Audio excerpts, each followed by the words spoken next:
만회하려는 반협치 폭거라고 규탄했습니다.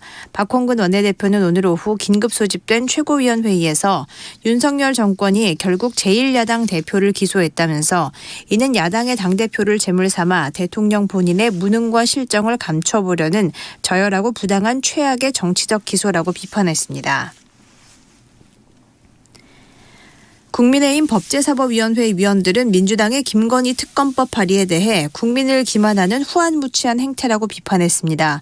여당 법사위원들은 오늘 성명을 내고 이번 특검법 발의는 이재명 민주당 대표 수사에 대한 전형적인 물타기라며 이렇게 밝혔습니다. 윤석열 대통령이 사실상 한남동 관저 생활을 시작했습니다. 여권 관계자 등에 따르면 윤 대통령은 오늘 서울 한남동에 새로 마련된 대통령 관저에서 용산 대통령실로 출근했습니다.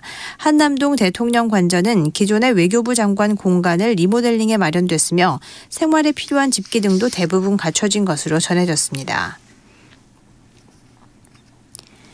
우리 정부가 북한의 이산가족 문제 해결을 위한 당국 간 회담을 제의하는 등 통지문을 보내려 했지만 북한이 응답하지 않았습니다. 통일부는 오늘 오후 5시 마감 통화 때까지 남북 공동연락사무소를 통해 통지문을 접수하려고 시도했지만 북측이 통지문 수령에 대한 명확한 입장 표명이 없이 오늘 통화를 종료했다고 밝혔습니다. 수원지검 공공수사부는 더불어민주당 이재명 대표의 부인 김혜경 씨의 측근이자 수행비서 역할을 한 전 경기도청 총무과 직원 배모 씨를 공직선거법상 기부행위 위반, 허위사실 공표 혐의로 재판에 넘겼습니다. 배 씨는 김혜경 씨가 민주당 관련 인사들과 식사 모임을 할 때 경기도청 법인카드로 참석자 식사비를 결제한 혐의를 받고 있습니다. 지난 6일 새벽 경주시 문무대왕면에 있는 월성 원전 방패장 민간환경감시기구 건물이 1층까지 물이 차올라 삼중수소를 비롯한 방사성 핵종 검사 장비들이 물에 잠겼고 각종 유독물질도 폭우에 휩쓸려 일부 유실된 것으로 알려졌습니다.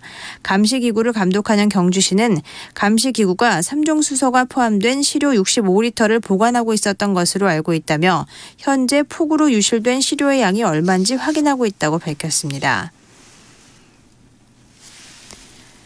태풍 흰남노로 제강과 아변 제철 전 공정을 중단한 포스코가 휴풍 중인 포항제철소 용광로 3기를 오는 10월부터 순차적으로 가동시키기로 했습니다. 포스코는 오늘 오전 한국전력에서 전기를 공급받는 수전변전소와 선강변전소를 정상화했다고 밝혔습니다. 포스코는 아변변전소도 10일까지 정상화해 제철소 전력 복구를 완료하고 제강 공장도 용광로에서 생산되는 용선을 처리할 수 있도록 연계해 추석 연휴 기간 동안 가동할 계획입니다. 홍콩 정부는 식당 등을 출입할 때 필요한 코로나19 백신 패스를 현재 12세 이상에서 5세에서 11세까지로 확대 적용한다고 밝혔습니다. 이에 따라 5에서 11세 어린이는 이날 30일까지 코로나19 백신을 1차, 11월 30일까지는 2차 접종을 마쳐야 식당과 슈퍼마켓, 미장원, 의료시설 등에 출입할 수 있습니다. 홍콩 12세 이상 시민은 지난 5월 31일부터 백신을 3차까지 맞아야 식당 등의 공공장소를 이용할 수 있습니다. 오늘 밤에는 전국이 맑겠습니다. 내륙 지역과 서해안에는 내일 아침까지 안개가 끼는 곳이 있겠습니다. 추석 연휴 첫날인 내일은 중부지방은 대체로 맑겠고 남부지방과 제주도는 가끔 구름이 많이 끼겠습니다. 내일 아침 기온은 서울이 19도 등 전국이 14도에서 20도로 오늘보다 1도에서 2도 정도 높겠습니다. 낮 최고 기온은 전국이 24도에서 30도가 되겠습니다. KBS 제1라디오 10시 뉴스를 마칩니다. 이선영입니다. KBS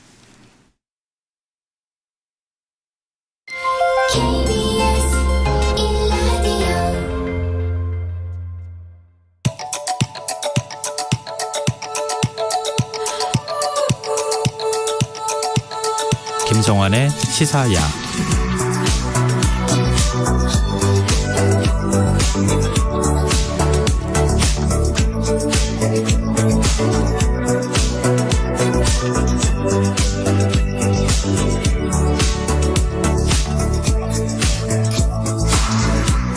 하루의 마무리, 오늘도 함께 하시죠.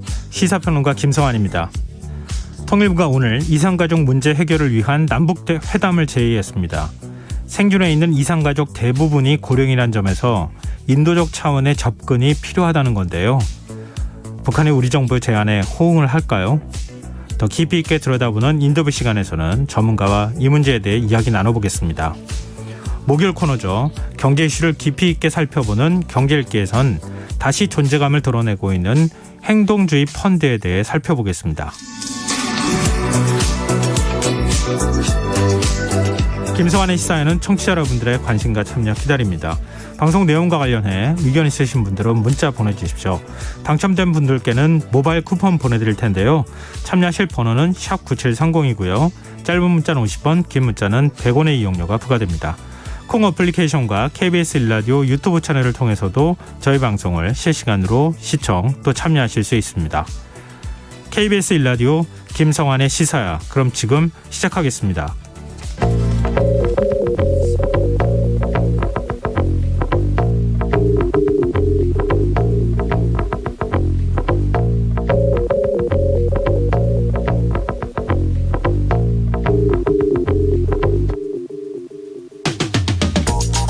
추석 명절이 다가왔지만 치솟는 물가에 한숨 짓는 분들이 많으실 텐데요. 빠듯한 살림살이라도 좋으니 밀린 임금을 달라고 호소하는 노동자들은 어떻게 해야 하는 걸까요? 고용노동부에 따르면 지난해 임금체불 규모는 약 1조 4천억 원에 이른다고 합니다.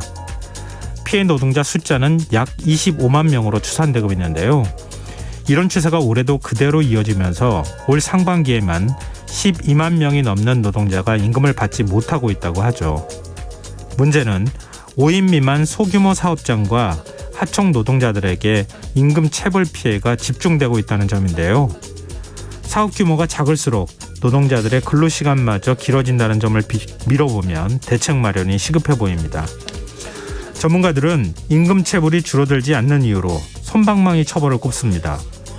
임금 체불 신고를 해도 고용주가 노동자와 합의하면 처벌받지 않는 경우가 많아서 임금 체불을 해결해야 할 이유가 없다는 건데요.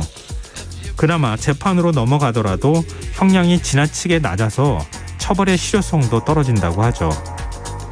결국 임금 체불 문제도 국회가 나서서 법을 개정해야 해결할 수 있다는 얘기로 귀결될 텐데요. 추석 민심잡기에 나선 정치권, 그들이 정말 해야 할 일은 여론을 어떻게 선점하겠다고 싸우는 일이 아니라 어떻게 하면 서민들의 삶이 나아질 수 있을까 하는 고민이 아닐까요?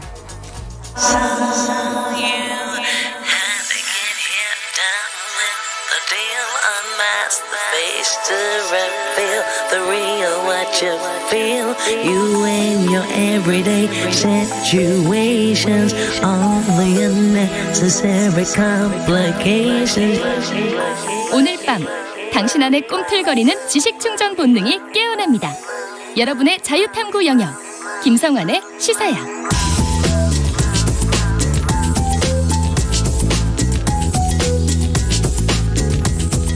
오늘 놓쳤던 뉴스 꼼꼼히 정리해드리는 뉴스야 시간입니다. 오늘은 곽재훈 프레시안 기자 나와 계십니다. 안녕하세요. 네, 안녕하세요. 네, 추석을 앞두고 윤석열 대통령이 대국민 메시지를 냈네요. 네, 윤석열 대통령은 경제가 어려울 때 더 고통받는 서민과 사회적 약자를 넉넉하게 보듬는 사회를 만들겠다 이런 구상을 밝혔습니다. 예. 윤 대통령은 오늘 한가위 메시지에서 어렵고 힘든 시기마다 우리는 희망을 나누고 함께 힘을 모아 위기를 극복해왔다면서 자기 목소리조차 내기 어려운 사회적 약자를 배려하고 챙기는 진정한 약자 복지가 필요하다고 강조했습니다. 윤 대통령은 정부와 의료기관 그리고 이웃이 힘을 합쳐 사회 안전망에서 누구도 소외되는 분들이 없도록 하겠다면서 어려운 국민의 목소리를 듣고 국민의 마음을 어루만지는 정부가 되겠다고 다짐했습니다. 정치권도 추석 앞두고 귀성 인사에 나섰죠. 네, 국민의힘 지도부는 오늘 오후 서울역에서 귀성길에 오른 시민들에게 명절 인사를 전했는데요. 오늘 오전 가까스로 전국위원회 의결 절차를 통해서 임명된 정진석 비대위원장이 첫 외부 일정을 하는 자리이기도 했습니다. 네. 이 정 위원장과 권성동 원내대표도 동행해서 추석 민심 다잡기에 나섰는데요. 여당 지도부는 이제 박경석 전국 장애인 차별 철폐연대 즉 전장현 공동대표와 만나서 이 박 대표가 어떤 오해가 있는데 저희가 문재인 정부에서도 계속 이동권을 요구하고 투쟁했다 이렇게 면담을 요청한 데 대해서 예. 이 정진석 위원장이 지도부가 구성되면 심도 있게 검토해보겠다. 또 권성동 원내대표도 잘 들여다보고 합리적 대책을 만들어보겠다. 이렇게 약속하는 모습을 보였습니다. 이후에 열차로 탑승하러 내려가는 에스컬레이터 앞에 자리를 잡고 귀성객들에게 인사를 건넸고요. 네. 그리고 민주당 지도부는 오늘 오전부터 이 이재명 대표와 박홍근 원내대표 등 이 지도부가 총출동해서 서울 용산역에서 고향으로 향하는 귀성객들에게 추석 인사를 전했습니다. 이 대표는 민생부터 챙기겠습니다. 또 함께 웃는 한가위 이런 문구가 적힌 어깨띠를 두르고 역사를 돌면서 시민들과 인사를 나눴는데요. 이 대표 역시 이 전장현 시위를 보고 이들의 애로사항을 청취하고 장애인들과 함께 사는 세상을 만들겠다 이런 약속을 내놓기도 했습니다. 그 약속 좀 지켰으면 좋겠네요. 그리고 추석을 앞두고 요즘 물가 때문에 물가가 굉장히 많이 올랐잖아요. 한숨 짓는 분들이 많은데 이를 의식한 걸까요? 추경호 경제부총리가 전통시장을 찾았어요. 네, 추경호 경제부총리 겸 기획재정부 장관이 오늘 세종시에 있는 전통시장을 방문해서 추석 성수품 가격과 수급 동향을 점검했습니다. 네. 추 부총리는 온누리 상품권을 사용해 성수품을 구매하고 전통시장 상인들의 애로사항을 청취하기도 했는데요. 이 추 부총리는 추석 물가 안정을 위해 추석 3주간 역대 최대 규모의 성수품을 공급하고 있다고 강조하면서 농축수산물 할인 쿠폰 1인당 할인 한도를 확대하는 등 소비자의 실제 구매 가격이 추가 인하될 수 있도록 노력하고 있다고 말했습니다. 추 부총리는 가격 안정을 위해 추석 기간 마지막까지 긴장을 놓지 않고 전력 대응하겠다고 말했습니다. 네. 이런 가운데 포항 아파트 지하주차장 침수로 사망한 희생자의 첫 발인이 엄수됐어요. 네, 오늘 오전 9시께 경북 포항의료원 장례식장에서 이 54살 허모 씨의 장례식 이 발인 절차를 거쳤습니다. 네. 유족들이 눈물로 고인을 배웅했는데요. 오늘 발인한 고인은 참사 초기에는 실종자 명단에 들어있지 않았는데요. 네. 태풍 흰남노가 강타한 지난 6일 오전 남편을 대신해서 자동차를 빼러 지하주차장에 내려갔다가 범람한 하천물이 유입되면서 실종됐습니다. 수색 끝까지 신원 미상으로 분류됐다가 포항의료원이 유족에게 신원 불명자 확인 통보를 요청하면서 결국 신원이 확인됐습니다. 아유, 안타깝네요. 계속 수색 작업 지금 진행 중이라고 하는데. 네. 그리고 정부 여당은 지하주차장 차수벽 설치를 비롯한 피해 방지 대책을 마련하겠다는 뜻을 밝혔네요. 네, 당정협의회가 오늘 오전 국회에서 이 태풍 흰남노 피해 대책 점검 당정협의회를 열고 예. 국토부 행안부 그리고 기재부 금융위 등 정부 부처별 제도적 보완책을 서두르겠다고 밝혔는데요. 이 아파트 지하주차장 차수벽 설치 등 법 제도 정비에 나서겠다는 내용도 포함되어 있었습니다. 국민의힘 성일종 정책위의장은 기존 아파트에는 지방정부와 국토부 행안부가 대책을 세워야 해서 오늘 요청을 했다면서 신규 아파트에 대해서는 차수벽 설치를 비롯한 여러 가지 제도적 정비를 당에서 서두르겠다고 말했습니다. 이날 당정회의에서는 또 금융위를 통해 침수 차량에 대한 신속한 보험금 지급도 추진하기로 했고요. 또 연체자의 특별채무 조정, 소상공인 중소기업의 금융지원 만기 연장, 특례보증을 위한 특별자금 지원도 금융위에 요청했습니다. 윤석열 대통령은 태풍 피해 지역 의원들에게 직접 전화를 했다고요?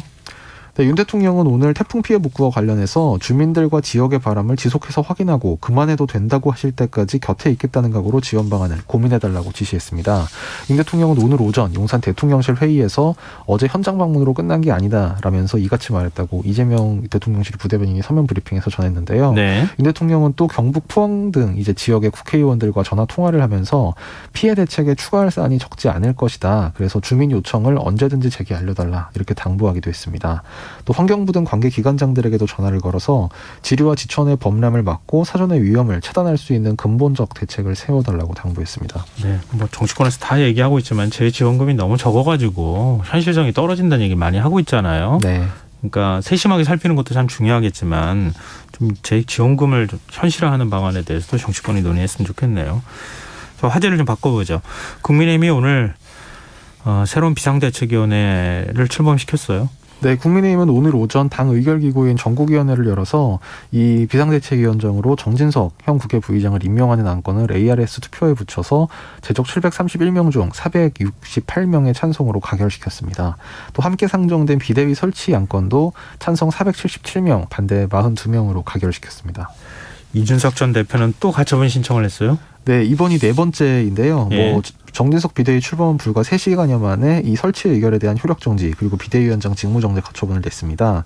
이준석 대표 소송 대리인단은 전국위원회 의결 그 비대위원장 설치안과 정진석 비대위원장 임명안 의결 효력 정지 및 정진석 비대위원장 직무정지 가처분 신청서를 서울 남부지법에 제출했다고 밝혔습니다. 대리인단은 주호영 및 기존 비대위원들의 전원 사퇴는 헌법 제13조 2항 소급 적용 금지 위반을 회피하려는 꼼수에 불과하다면서 선행 가처분 인용 결정에 의해 주호영 비대위원장 임명, 비대위 설치 자체가 무효이므로 무효에 터잡은 새로운 비대위 설치 역시 당연 무효라고 주장했습니다.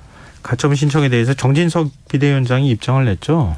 네, 정 위원장은 오늘 오후 이 서울역 수석 인사를 마친 뒤에 기자들과 만나서 굉장히 유감스럽다면서 이준석 전 대표가 더 이상 우리 국민의힘과 함께할 생각이 없는 게 아닌가 하는 생각이 든다고 말했습니다. 이 정 위원장은 계속해서 저렇게 가처분 신청을 함으로써 어쨌든 윤석열 정부의 순조로운 출발에 사실 방해가 되고 역기능을 낳는 결과가 되지 않느냐면서 결국은 돌아올 수 없는 강을 건넌 게 아닌가 그런 생각이 든다고도 했습니다. 앞서 정 부의장은 오늘 출근길에 돌아올 수 없는 강을 건너면 안 된다. 이 대표가 지금 가처분 신청을 예고하고 있는 데서 이렇게 경고한 바 있습니다. 근데 정진석 비대위원장은 지금 국회 부의장도 맡고 있지 않습니까? 네. 이 부분에 대해서도 정치권에서 좀 지적들이 나오고 있네요. 네, 지금 더불어민주당에서 지적이 나왔는데요. 이 민주당 오영원 원내대변인은 오늘 브리핑에서 부의장직과 비대위원장직을 겸직한다는 것은 상식적으로 있을 수 없는 일이라면서 부의장직을 유지할지 여부에 대해 분명하게 입장을 밝히라고 주장했습니다. 네. 그리고 또 지금 국회 과방위원장을 겸임하고 있는 정청래 이 민주당 최고위원도 정 부의장이 국민의힘 주요 당직인 비대위원장을 겸직한다고 라면서 국회 관례를 과감하게 깼다. 국민의힘 참 잘했다. 뭐 이렇게 이 비판인지 칭찬인지 모를 글을 올리기도 했는데 사실 과거 전례를 보면 뭐 2011년에 정의화 당시 국회 부의장이 한나라당 비대위원장을 잠시 맡았었고 2017년 박주선 국회 부의장이 국민의당 비대위원장을 맡았던 전례가 있긴 한데요. 네. 사실 이런 전례에 대해서 뭐 다 알고 있음에도 불구하고 예를 들면 민주당 조홍천 의원 같은 경우도 아무리 그래도 본회의장 의사봉을 잡은 집권 여당 대표는 아무리 생각해도 좀 아니지 않냐는 생각이 든다면서 제고를 요청하기도 했습니다. 그렇죠. 지금 비대위원장이 당대표나 마찬가지니까 비대위원장 맡으면서 지금 국회의장이 만약에 뭐 자리를 비웠을 때는 국회 부의장이 의사봉을 잡아야 되는 상황이잖아요. 만약에 그런 상황이 벌어지면 좀 논란이 되지 않을까 그런 생각이 드네요. 지금 여러분께서는 KBS 라디오 김성환의 시사회와 함께하고 계십니다. 계속해서 뉴스에 이어가겠습니다.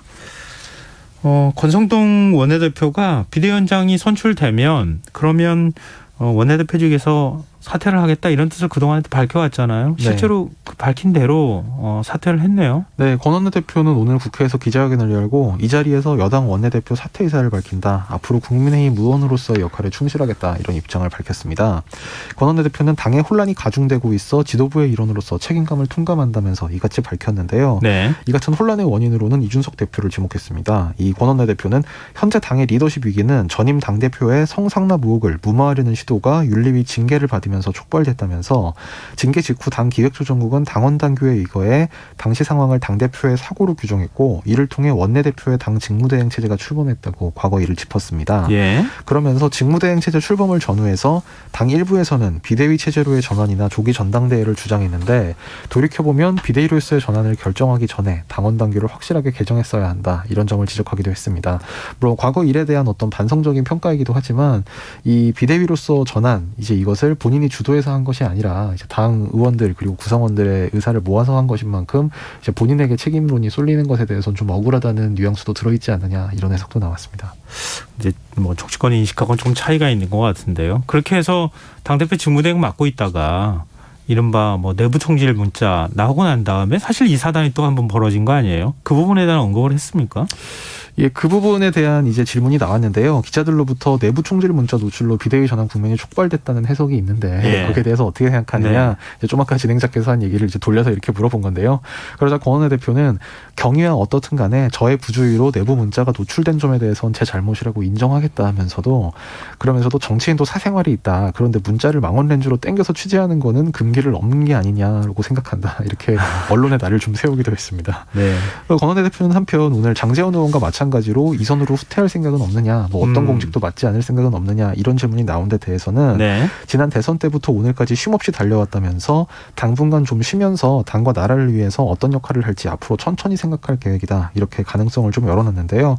뭐 차기 당권 도전설 등에 대해서 뭐 전면 부인은 하지 않은 셈입니다. 그건 열려 있다고 보는 게 맞겠네요. 그러면 네, 뭐 앞으로 천천히 생각할 계획이다 이렇게 여지를 좀 두긴 했는데요.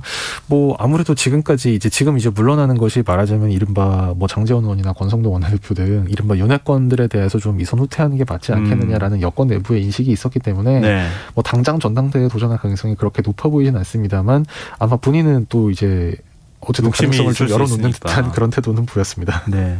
가처분 신청내는 이준석 전 대표를 겨냥한 메시지도 내놨네요. 네, 제가 아까 말씀드린 대로 그 혼란의 책임을 이준석 대표 앞으로 돌리면서 현재 당의 리더십 위기는 전임 당대표의 성상납 의혹을 무마하려는 시도가 윤리위 징계를 받으면서 촉발됐다. 이렇게 징계 직후 당 기조국이 당원당규의거에서 당시 상황을 당대표의 사고로 규정한 것이다. 이 설명을 하기 이전에 이렇게 이 대표를 겨냥해서 그 비판의 목소리도 냈습니다. 정치 사법화를 우려하는 메시지도 내놨다고 하는데 글쎄요. 하여튼 뭐 보는 시각에 따라서 여러 가지 평가가 있을 것 같습니다.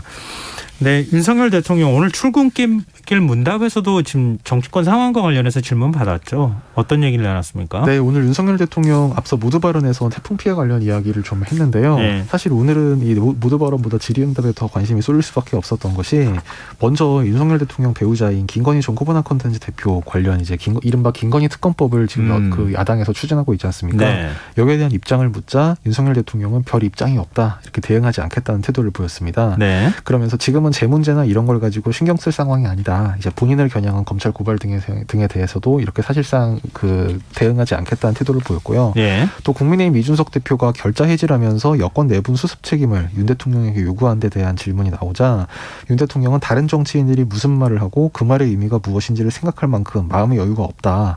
머릿속에는 오로지 어려운 글로벌 경제 위기야 우리가 입은 재난에 대해 국민들을 어떻게 살필 것인지 그거 외에 다른 생각을 해본 적이 없다. 이렇게 역시 적극적인 대응을 하지 않았습니다. 네.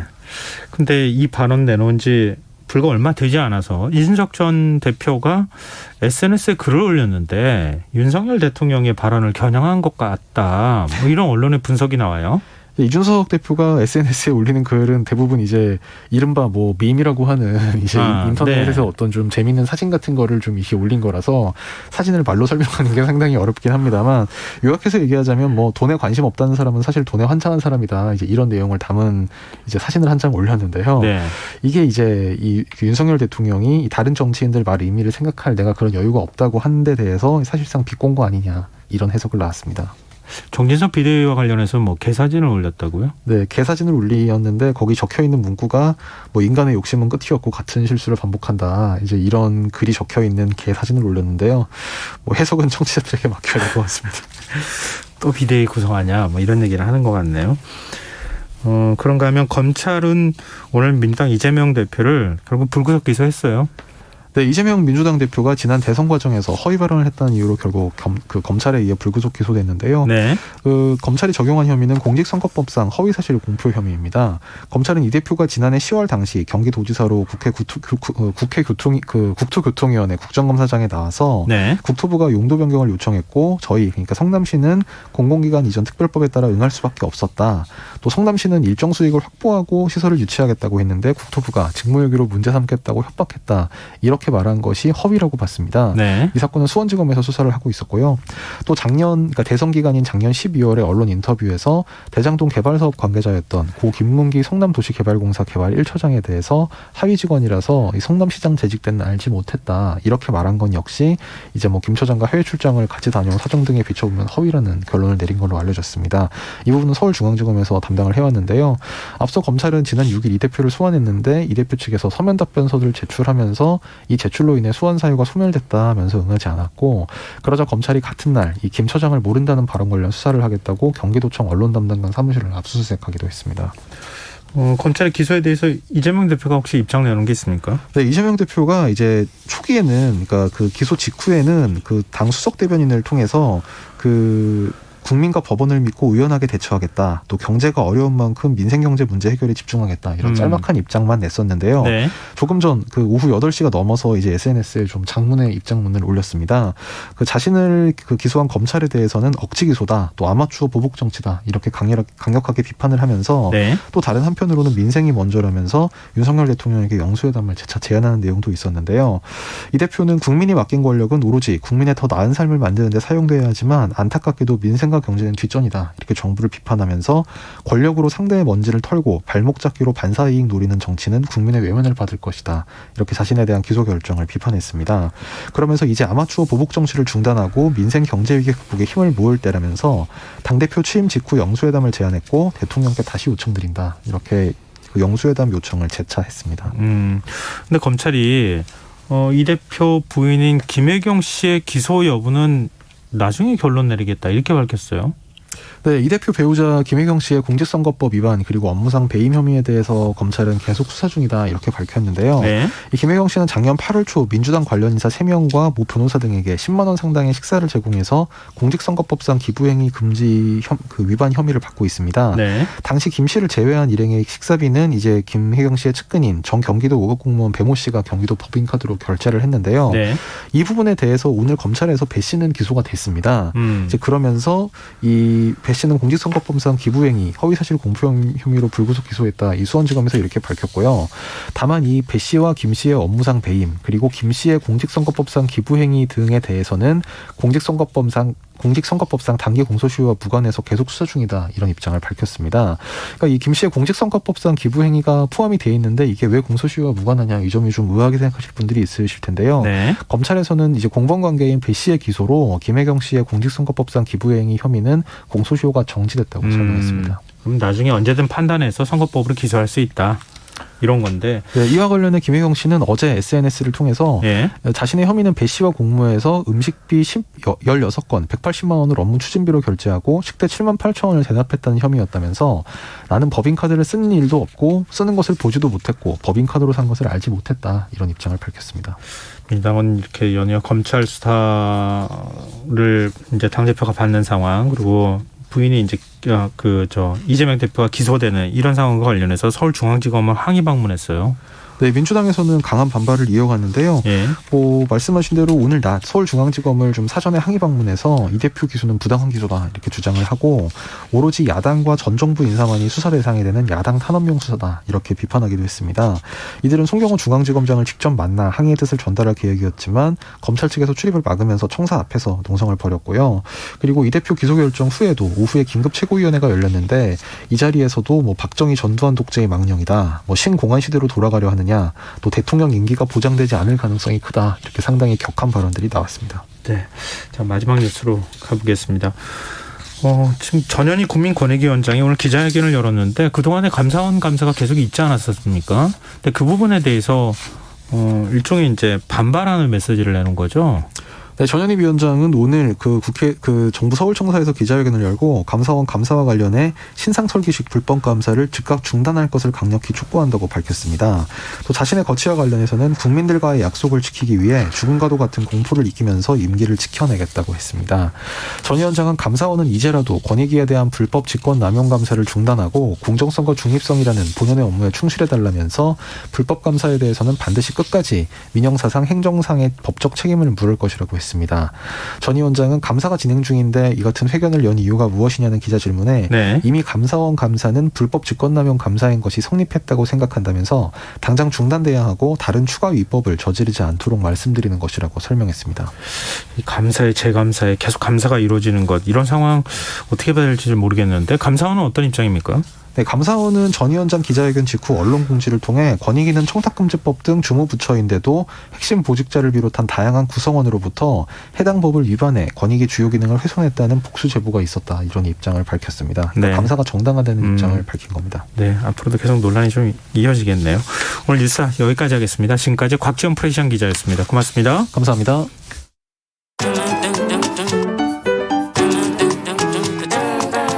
일일 시사권장량 채워가세요. 골고루 담았습니다. 당신만을 위한 하루 시사 김성환의 시사야. 정부가 이산가족 문제 해결을 위한 남북 당국 간 회담을 북측에 제안했습니다. 고령의 이산가족을 생각하면 물리적 시간이 얼마 남지 않았다는 게 정부의 판단인데요. 북한이 우리 제안에 응할 가능성은 얼마나 될지 전 통일부 차관을 지낸 김형석 대진대 교수 연결해서 얘기 나눠보도록 하겠습니다. 교수님 안녕하십니까?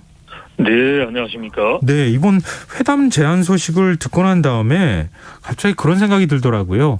우리가 마지막으로 이산가족 상봉이 언제였지? 이런 궁금증이 생기던데요. 언제였습니까? 그때가 남북 정상회담을 했던 때가 2018년이죠. 예. 4년 전에. 그래서 2018년 정상회담을 하고 난 다음에 8월 달에 금강산에서 이산가족 상봉 행사가 있었습니다. 그때 그 당시에 우리 쪽에서 이제 81가족, 그다음에 북한에서 89가족 이렇게 해서 두 번에 걸쳐서 이산가족 상봉 행사가 있었죠. 그렇군요. 생각보다 그렇게 오래된 건 아니었구나 이런 생각이 좀 드는데요. 네, 네. 근데 지금 명절 앞두고 가족과 고향을 그리워하고 계실 이산가족이 굉장히 많으실 텐데 지금 이산가족이 총 몇 분 정도 됩니까? 전체적으로 보면 우리가 보통 이산가족 하면 1천만 이산가족이라고 하지 않습니까? 예. 근데 행정적으로 보면 약 한 767만 명 정도가 돼요. 예. 그런데 이제 이분들이 다 북한에 있는 가족분들을 뭐 상봉하겠다라고 희망하시는 건 아니고, 예. 그 중에서 약 한 13만 1,100분 정도가 이제 이 북한에 있는 가족들을 상봉하겠다라고 하십니다. 그런데 아쉽게도 이분들이 이제 고령이기 때문에 네. 지금 현재 신청을 희망을 하신 13만 중에서 생존에 계신 분이 약 한 4만 4천 명 정도밖에 되지가 않습니다. 그래서 어떻게 보면 이산가족 문제는 시간이 기다려주지 않는 그런 시급한 문제다라고 볼 수가 있는 거죠. 네. 4만 4천 분 정도가 지금 아직 만나지 못하고 있는 상황이라고 말씀하셨는데 그동안에 네. 그러면 만난 분들을 뺀 숫자입니까? 아니면 만난 분들이 다시 만나고 싶어 하시는 겁니까?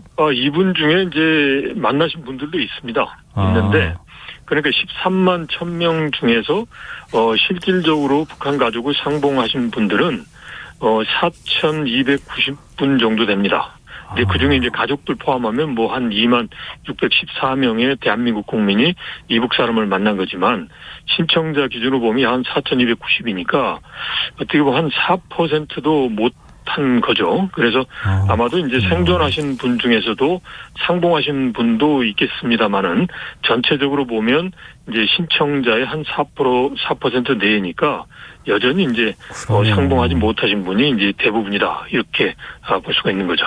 네. 좀 이산 상봉을 기다리시는 분들이 대부분 고령이라고 하는 게 문제 아니겠습니까? 매년 한 그렇죠. 2,500분이 돌아가신다는 얘기가 있는데요. 연령대로 네. 보면 어떻습니까? 기본적으로 이제 70세 이상인데요. 왜 그러냐면 이제 6.25 전쟁 시기에 월남을 많이 하셨습니다. 그러니까 예. 벌써 6.25 전쟁이 50년이니까 72년이 됐지 않습니까? 예. 그러니까 그때 그 당시에 태어나서도 72세인데 그때 최소한 이제 10세 이세가 된다 그러면 이제 80세예요. 그래서 실질적으로 생존하신 분들의 평균 연령이 이제 82.4세고, 예. 그 중에 90세가 넘으신 분이 13,000, 그 다음에 80세가 한 17,000. 그래서 약 한, 이제 대부분이, 이제 80대, 그리고 70대는 당연히 넘는 거고, 이런 식으로 볼 수 있습니다. 그런데 이제 우리의 평균 기대 수명이 약 한 83.5세니까 네. 정말 이걸 놓고 보면 통계학적으로 보면 정말 이거 시간이 없는 거죠. 네. 진짜 빨리 좀 이산 상봉이 이루어졌으면 좋겠다 이렇게 바라시는 국민들도 상당히 많을 것 같은데요. 네. 일단 정부가 북측에 오늘 이산가족 상봉을 위한 당국 간 회담을 제안을 했습니다. 네. 추석 앞두고 윤석열 정부가 제안한 것 어떻게 평가하십니까? 당연히 했어야 되는 거고, 예. 어떻게 보면 시기적으로 좀 늦은 감도 있습니다. 그러니까 지금 이제 내일 모레가 추석이지 않습니까? 네. 그러니까 추석이 되고 지금 이산가족 분들이 그런 실향의 아픔 또 이산의 아픔과 관련된 여러 가지 행사를 합니다. 그래서 이런 행사를 하기 이전부터 미리미리 뭐 이런 부분은 좀 북한에 제안도 하고 그다음에 여론화도 하고 그리고 또 국제적인 그런 분위기도 형성시켜주는 게 더 좋았지 않나 싶습니다. 그런데 여하튼 그럼에도 불구하고 지금 추석의 계기에 사실상 이제 아무런 전제 조건 없이 그리고 북한이 원하는 그런 형식과 의제, 장소 이걸 다 수용할 수 있다라고 했지 않습니까? 예. 그래서 이번에 이산가족 상봉 제안은 좀 늦은 감이 있지만 이제 응당해야 될 제안을 한 것으로 이제 평가를 할 수 있겠습니다. 근데 중요한 거는 북한이 이 제안을 수용할 것인가 이 부분 아니겠습니까? 어떤 반응을 네네. 보일 거라고 생각하십니까? 일단은 북한이 이제 이산가족에 대해서는 그렇게 긍정적이지 않습니다. 그러니까 자신들의 체제를 거부하고 네. 이제 피했다, 이제 소위 변절자다라고 하는 거니까 이산가족에 대해서 뭐 문제 해결을 하기 위해서 적극적으로 하지는 않습니다. 그렇지만 예. 이제 다만 이제 우리 쪽에서 지속적으로 문제 제기를 하고 요구를 하고 그리고 또 이산가족 상봉을 이유로 해서 북한이 다른 이제 저 대가를 받을 수 있기 때문에 응해오는 거란 말이죠. 예. 그래서 일단은 인도적 차원에서 북한이 응해올 가능성은 낮지만 이제 북한이 지금 현재 여러 가지 측면에서 어려운 상황에 있습니다. 그래서 이런 어려운 국면을 북한 스스로가 해소하기 위해서 비정치적인 그리고 인도적인 이산가족 상봉 카드를 활용할 그런 가능성이 전혀 없는 것은 아니다라고 볼 수 있겠습니다. 네. 최근에 북한이 식량난을 겪고 있다. 근데 심각한 상황이다. 뭐 코로나 상황도 그랬고요. 네. 이런 게 북한이 대화의 테이블로 나오는데 한 영향을 주는 요인이 될 수 있을까요? 될 수가 있죠. 그러니까 지금 경제적으로 어렵고 코로나 상황이고 그래서 지금 현재 북한은 이제 북한 스스로가 코로나 상황을 극복을 했다. 그러면서 이제 중국에 대해서 여러 가지 열차라든지 화물차 통해서 이제 물자 수송을 좀 재개하자 이런 상황이 있지 않습니까? 네. 이거는 바로 뭐냐면 뭐 아무리 북한에서 이야기를 안 한다고 하지만 제재라든지 코로나 상황이 북한 경제에 영향을 주고 있는 거고 이게 일종의 북한의 지도부에 있어서는 이제 부담으로 되고 있는 거죠. 이제 그렇다면 이걸 좀 뚫을 수 있는 그런 돌파구가 필요한 거고 예. 이런 상황에서 미국과의 협상을 통해서 자신들이 양보하기는 어렵겠습니다. 그렇다면 이제 일종의 대안으로 남북 관계에서 뭔가 이런 분위기를 반전시키고 이걸 통해서 이제 일종의 그 외부로부터의 그런 그 지원, 특히 이제 남북 관계가 이산가족 행사를 한다 그러면 중국이 보다 더 이제 북한에 대한 지원을 보다 더 많이 할 수도 있는 그런 분위기가 되지 않겠습니까? 네네. 그래서 여러 가지 차원에서 보면 굳이 뭐 아주 꽉 막힌 제안은 아니고 경우에 따라서는 이제 뭐 이게 활용될 여지도 있겠다 싶습니다. 네. 네, 정부는 이산가족 상봉 방식에 대해서 지금 언급을 했는데요. 네. 소수 인원의 일회성 상봉보다는 근본적인 대책이 필요하다. 이런 언급을 했습니다. 근데 네. 과거에 뭐 상설 면에서 개소 문제라든가 이런 거 금강산에 만들기로 약속도 하기도 하고 그랬었잖아요. 네, 네. 지금 정부가 생각하고 있는 상설 면의 면에서. 대책이라든가 뭐 이런 근본적인 대책은 어떤 게 있을 수 있을까요?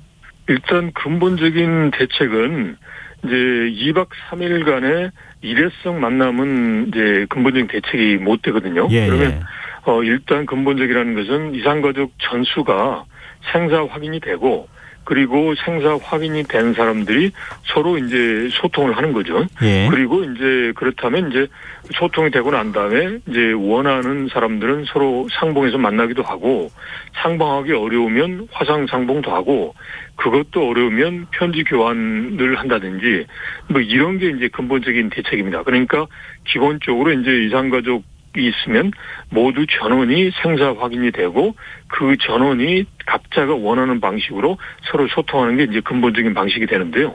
근데 이제 이게 어려운 게 네. 과거에 정부에서도 이제 북한에 대해서 이런 전면적인 생사 확인이라든지 그리고 또 뭐 이번 정부가 이야기했던 상봉의 정례 이런 것도 제안을 했습니다마는 네. 이제 북한이 이산가족 문제에 대한 그런 근본적인 그 시각이 다르다 보니까 이제 적극성을 보이지 못했습니다. 그래서 앞으로의 관건은 이런 이제 좀 소극적인 북한을 어떤 이유에서든지 간에 적극적으로 이산가족 문제에 이제 응해올 수 있도록 여러 가지 이제 뭐죠? 뭐 환경도 조성하고 네네. 뭐 유인도 제공해야 될 필요가 있지 않나 싶습니다. 네.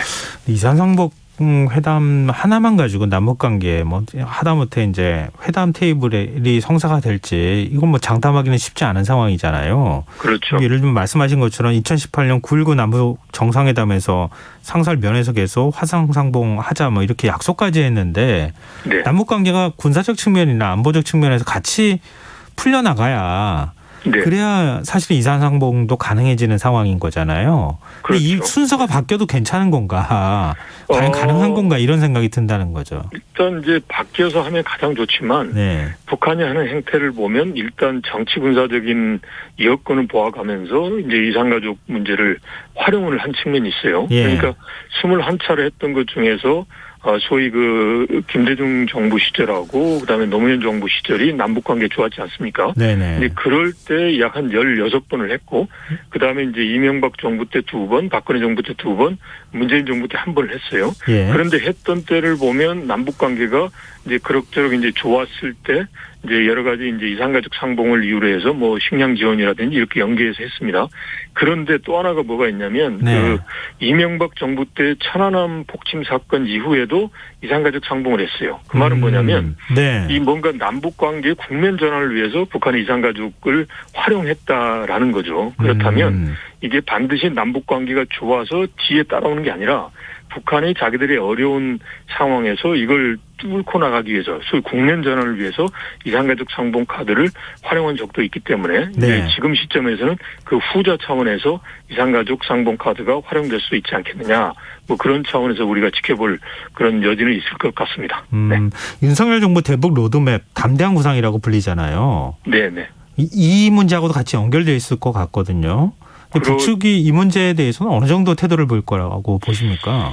일단 담대한 구상에 대해서는 이제 김여정 부부장이 이제 부정적 반응을 보였어요. 근데 이거는 기본적으로 이제 확고한 비핵화 의지다라고 해서 많이 이제 장벽을 낮춰줬지만 여전히 북한의 핵 문제가 걸려 있고 핵 문제는 북한 입장에서 미국과 이제 그 협상을 할 사안이다라고 하고 있다 보니까 예. 담대한 구상에 대해서 적극 나오지 못하고 그다음에 또 시기적으로도 보면 한미 간에 연합훈련을 하는 그런 상황에서 나왔기 때문에 이제 거부하는 입장이 나올 수밖에 없었는데요. 그런데 이제 이산가족 문제는 이번에 통일부 장관이 이야기한 대로 그것과 무관하게 그러니까 즉 뭐 핵 문제라든지 군사 안보적인 상황과 무관하게 하자라고 일단은 이제 던져줬단 말이죠. 그러면 예. 북한이 이걸 가지고 본인들이 지금 어려운 경제 문제라든지 국면 전환을 위해서 충분히 활용할 수가 있어요. 그래서 이 부분에 대해서는 뭐라 그럴까요? 이제 북한 당국에서 이 부분은 충분히 과거에 했던 것처럼 뭐 정말 국면 전환용이나 또는 여러 가지 차원에서 좀 어떻게 보면 좀 영리하게 활용을 하는 것도 필요할 것 같고 그럴 가능성도 우리가 지켜보는 게 좋겠습니다. 네. 혹시요 담대한 구상도 마찬가지지만 비핵화 테이블만 앉아도 네. 경제적 지원을 하겠다 이렇게 얘기를 했잖아요. 그렇죠. 이산가족 상봉 가지고 그렇게 할 수는 없는 겁니까? 일단은 이제 이산가족 문제니까 지금 보면 오늘 제안한 거 보면 북한하고 당국 간 대화가 이루어지면 이산가족 문제를 포함해서 인도적 사안에 대해서 협의를 할 수 있다라고 했거든요. 네. 그러면 충분히 이제 이산가족 문제로 해서 이제 담대한 구상 그리고 뭐 담대한 구상 아니더라도 전반적인 남북 관계의 변화를 가져올 수 있는 이제 그런 쪽의 입구가 충분히 될 수가 있는 거죠. 그래서 일단 이산가족은 이제 북한으로서도 나오는 데 있어서 그렇게 실질적으로 부담은 없습니다. 본인들의 그런 입장과는 배치가 되지만 네. 국내나 그다음에 국제사회가 이산가족 문제 한다 그러면 뭐 거기에 대해서 긍정적으로 평가하지 그렇죠. 부정적으로 평가하지 네. 않는다는 거죠. 예. 예. 네. 알겠습니다. 좀 우리의 바람이나 희망대로 꼭 됐으면 좋겠다 이런 생각이 듭니다. 네. 오늘 말씀 예. 고맙습니다. 네, 고맙습니다. 예, 지금까지 김형석 대진대 교수였습니다.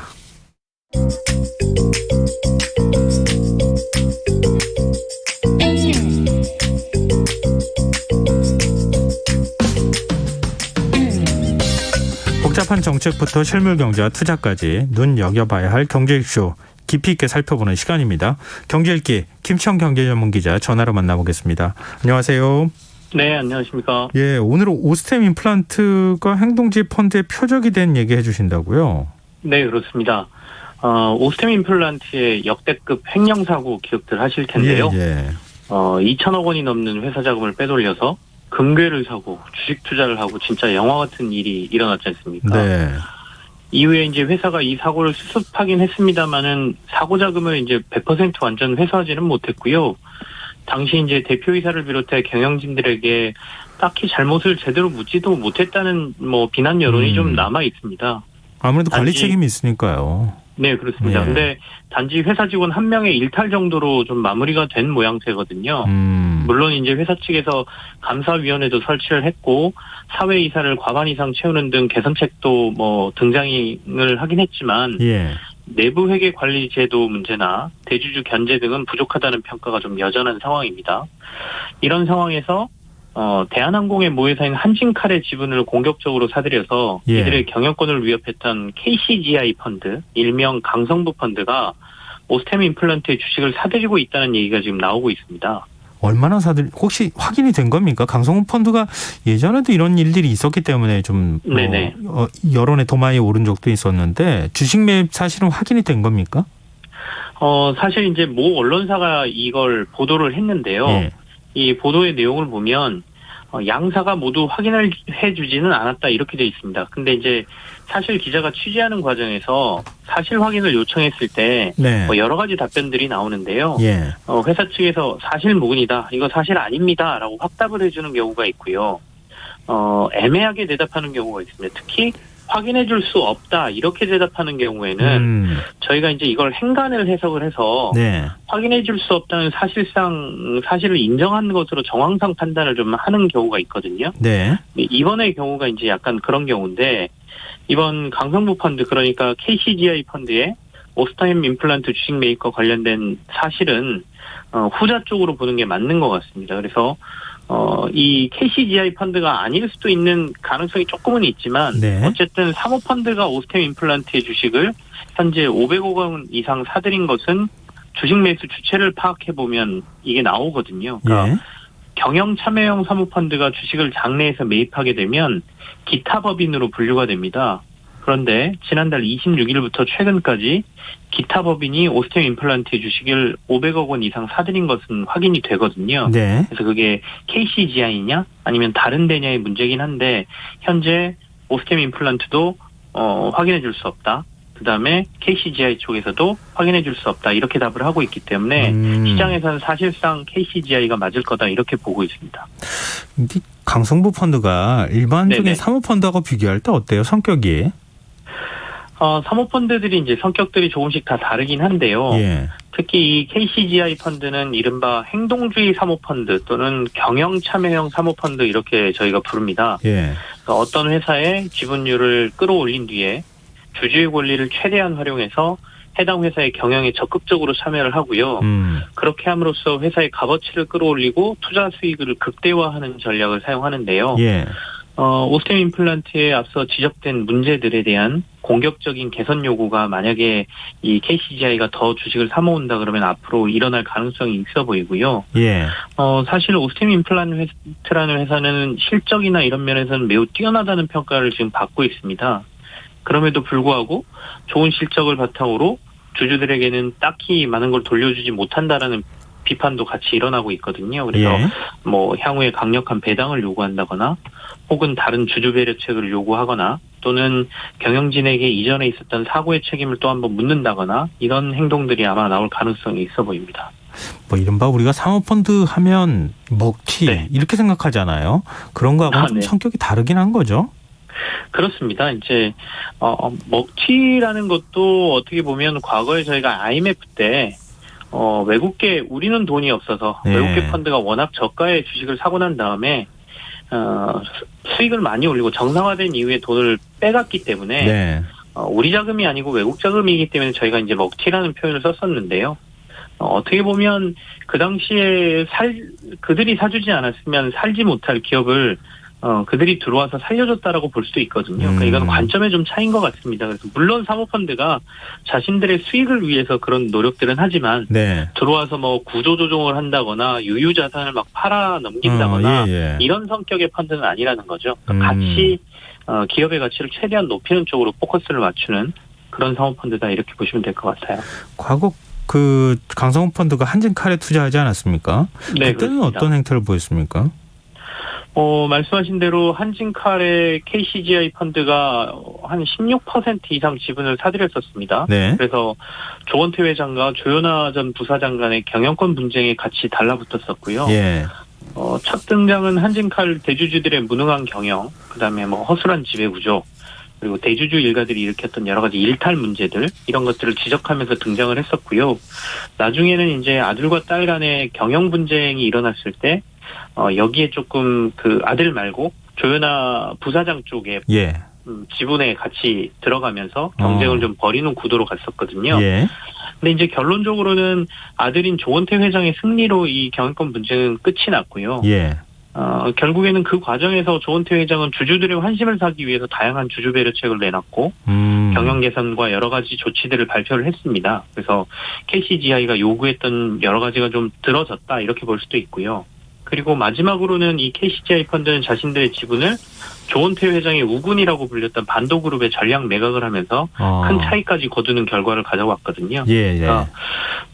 이거는 이제 KCGI가 가진 좋은 투자 성공 사례겠죠. 그렇게 본다면 네. 오스템 임플란트에 들어갈 때 보통 사모펀드들은 주변에서 자금을 모아서 들어가거든요. 예. 우리가 여기를 이런 식으로 앞으로 투자하고 이런 것들을 요구해서 이런 수익을 올릴 겁니다라는 이제 청사진을 그리고 들어가게 되는데 네. 좋은 투자 사례가 성공 사례가 있었기 때문에 투자금을 끌어모으는 것도 상당히 지금 유리한 상황이다 이렇게 보여서 앞으로 이제 뭐 투자의 모양이라든지 공격하는 모양이라든지 이런 게 좀 시장에서는 좀 흥미진진하다 이런 평가들이 좀 나오고 있습니다. 그럼 오스템 임플란트를 일종의 뭐 투자 대상으로 생각했다고 하면 어떤 네네. 방식의 요구들을 하거나 뭐 공격해 들어갈까요? 지금 현재 오스템 임플란트의 조금 약한 고리로 보이는 게 지배구조입니다. 최규옥 회장을 비롯한 대주주 일가가 20% 정도의 지분을 가지고 있고요. 예. 라자드 에셋 매니지먼트라는 외국계 펀드가 7% 지분을 가지고 있는데 2대 주주입니다. 그리고 KB자산운용과 국민연금이 각각 5% 정도의 지분을 나눠 갖는 구조인데요. 네. KCGI가 이제 행동주의 펀드로서 지금 지분을 사모으고 있다라고 얘기가 나오고 있고 500억 원 정도를 이미 샀다라고 하면 지금 한 2, 3% 정도의 지분을 확보했을 걸로 보이는데요. 향후 이제 5% 이상 지분을 확보하게 되면 의무적으로 공시를 해야 됩니다. 우리가 5% 이상 지분을 가지고 있습니다. 이렇게 공개하게 되거든요. 네. 그렇게 되면 이제 주주 명부에 이름이 드러날 텐데요. 한 5% 정도의 지분만 확보해도 의미가 있고 만약 7% 이상의 지분을 확보하게 되면 2대 주주에 올라서는 그렇죠. 것이고요. 네. 한 5%만 지분을 확보하더라도 아까 말씀드렸던 뭐 라자드 에셋 매니지먼트나 KB자산운용이나 이런 곳들하고 손을 잡을 가능성이 좀 있어 보입니다. 특히 KB자산운용 같은 경우에는 행동주의 사모펀드는 아니지만 예. 종종 자신들이 투자하는 회사에 적극적으로 경영 개선을 요구하는 펀드 중에 하나입니다. 최근에 SM 엔터테인먼트의 경영 개선 요구에 사원을 보내기도 했고요. 네. KMH, 골프존 등에도 적극적으로 주주권을 행사한 바가 있어서 서로 목표하는 바가 같다면 그리고 이전에 대규모 횡령 사건이나 이런 거에 대해서 개선을 요구하는 차원으로 본다면 얼마든지 손을 잡을 가능성이 높고 그리고 아까 7%의 2대 주주인 라자드 에셋 매니지먼트라는 외국계 펀드는 더군다나 수익이 높아질 수 있는 방안이라고 하면 얼마든지 합종 연행을 할 것 같거든요. 그렇죠. 그렇게 네. 된다라고 하면 굉장한 위협으로 최규옥 회장 최대 주주가 느낄 수 있게 되는 것이죠. 근데 뭐 지금 이제 국내 얘기를 했지만 해외에도 네. 행동주의 펀드들이 기업의 경영 개선 요구를 한다거나 이런 식으로 경영에 적극적으로 참여하는 사례가 있죠. 굉장히 많고요. 예. 과거에 뭐 엘리엇 매니지먼트나 이런 데들이 국내 뭐 삼성이나 현대차를 그렇죠. 예. 공경하기도 했지 않습니까? 예. 근데 이제 좀 흥미로운 사례는 좀 오래된 거긴 하지만 워렌 버핏도 사실은 이런 행동주의 펀드의 모습을 보이기도 했습니다. 어떻게 보면 굉장히 적극적인 주주 행동주의자이기도 하거든요. 워렌 예. 버핏이. 예. 보통은 이제 가치 투자자라고만 보시지만 1960년대에 미국에 매우 큰 사기 사건이 하나 있었는데요. 이른바 샐러드 오일 사건이라는 게 있었습니다. 아메리칸 익스프레스라는 회사의 계열사가 예. 상고 유통업을 하고 있었는데 이때 샐러드 오일을 10%만 진짜를 보관하고 나머지 90%는 바닷물로 채워서 이걸 담보로 은행에서 큰 대출을 받았습니다. 네네. 규모가 그 당시에 6천억 달러였거든요. 와. 지금 돈으로 계산해도 800억 원이 넘는 돈이니까 1960년대면 얼마나 큰 규모였겠습니까? 네. 이게 이제 은행에서 대출을 받을 때 보증을 선 게 모 회사인 아메리칸 익스프레스였고 결국 이 사건이 사기 사건이 터지면서 아메리칸 익스프레스의 주가가 폭락을 했죠. 이 당시에 워렌 버핏이 이 주식을 적극적으로 매입하면서 경영 개입을 시작한 사례가 있습니다. 워렌 버핏은 뭘 요구했습니까? 일단 워렌 버핏은 이때 투자해가지고 나중에 3배 이상의 수익을 얻었는데요. 와, 예. 지금은 이제 아메리칸 익스프레스가 신용카드를 하는 금융사지 않습니까? 예. 근데 이 당시에 막 여행자 수표라는 금융업을 시작했었거든요. 그러다 보니까 사기 사건의 보증을 선 은행들에게 보상을 제대로 해주지 않으면 예. 나중에 정말 큰 수익이 될 것 같은 이 금융사업에서 아메리칸 익스프레스가 큰 손해를 보게 되겠다라고 워렌 버핏은 판단을 했고요. 예. 그래서 다른 주주들은 이 보상하지 말라고 할 때 워렌 버핏은 도리어 경영권을 압박해서 은행들에게 이거 보상 다 해줘라라고 적극적으로 요구를 했거든요. 예. 그래서 결국에는 아메리칸 익스프레스가 은행들에게 이 보상을 다 해줬고요. 예. 단기적으로는 손실을 크게 봤지만 2, 3년 뒤에 주가가 3배 이상 뛰어오르면서 워렌 버핏은 굉장히 큰 돈을 버는 그렇군요. 굉장히 성공 사례로 지금 남아 있습니다. 미국은 이렇게 전문 경영인 체제가 일반화돼 있죠.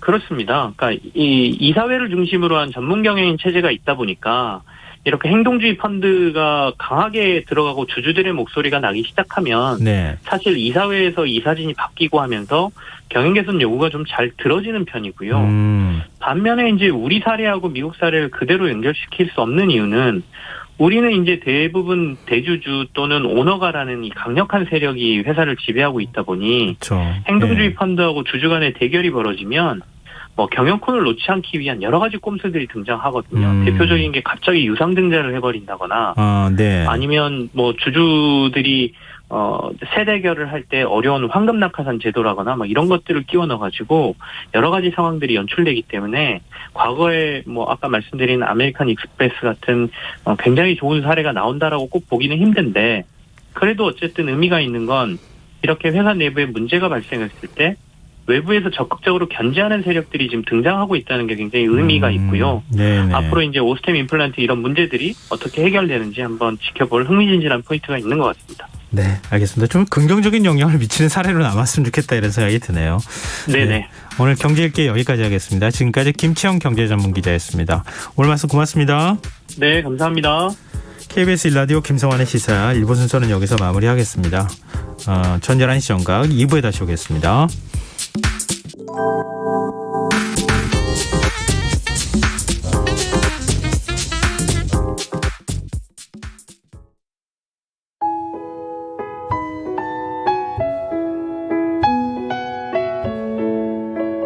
경제적인 어려움에 처한 위기 가정들이 늘고 있습니다.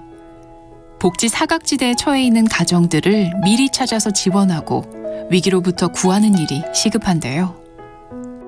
KBS 강태원 복지재단은 전국의 복지관과 연대해 복지 사각지대에 있는 위기 가정들을 찾아서 지원하는 운동을 시작합니다. 생활고로 인해 소중한 생명과 가정이 파탄나는 비극이 다시는 일어나지 않도록 이 일에 함께해 주십시오. 지역 복지 전문가로서 누구보다 위기 가정을 잘 찾아낼 수 있는 복지관과 관계자 여러분들의 많은 참여를 기다리고 있습니다. 지금 바로 KBS 강태원 복지재단 홈페이지에서 신청해 주세요. KBS 강태원 복지재단.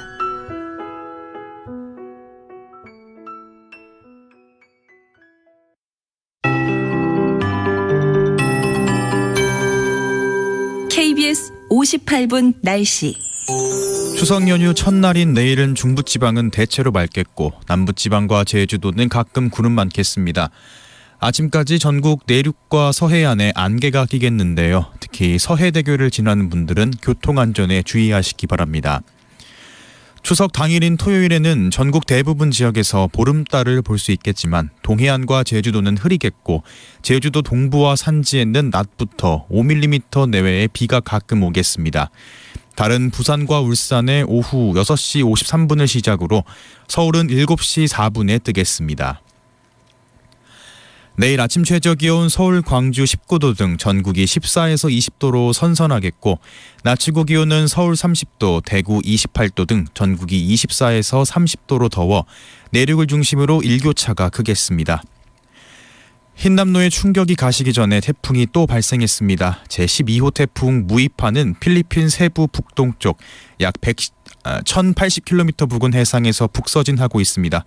경로는 유동적이지만 다음 주 우리나라에 영향을 줄 가능성이 있겠으니 앞으로 발표되는 기상정보를 확인해 주시기 바랍니다.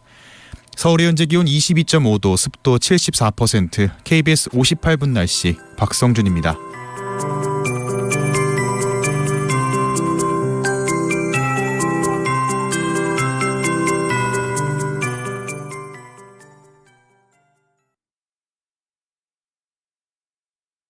정성을 다하는 국민의 방송 KBS가 11시를 알려드립니다.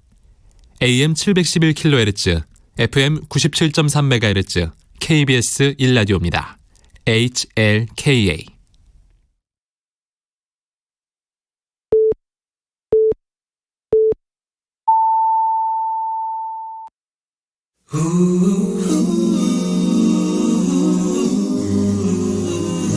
이 밤 그냥 보내긴 아쉬우니까요.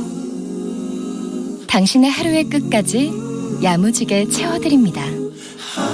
당신의 지식 충전소 김성환의 시사야.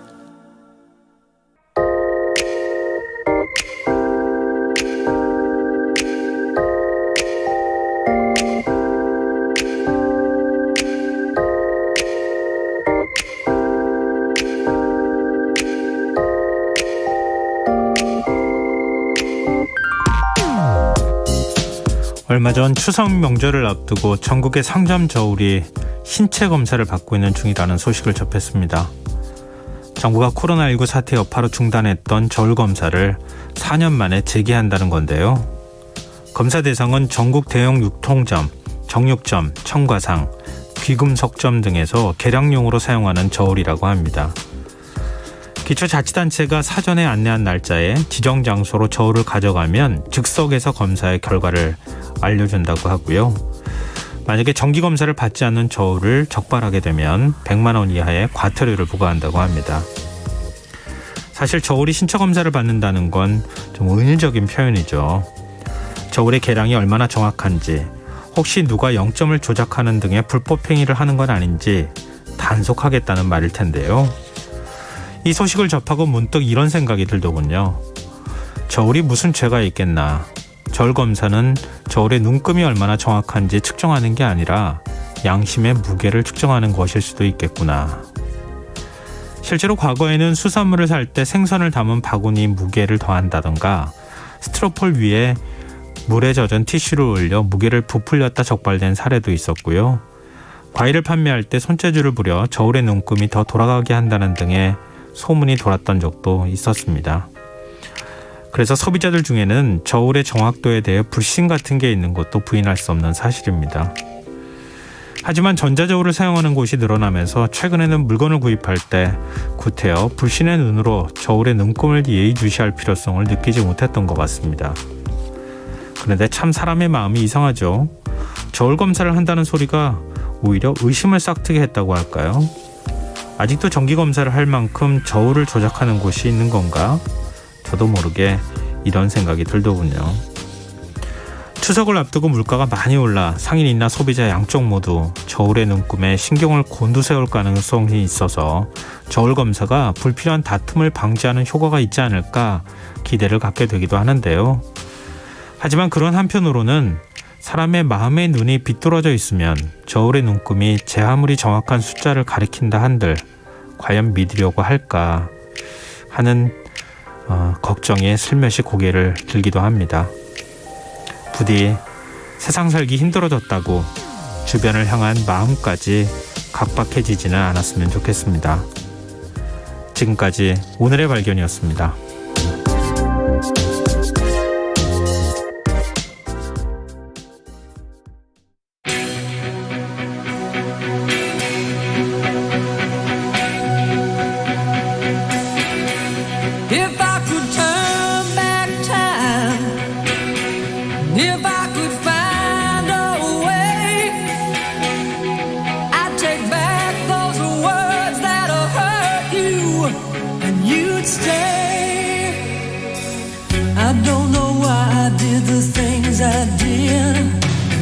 I don't know why I said the things I said.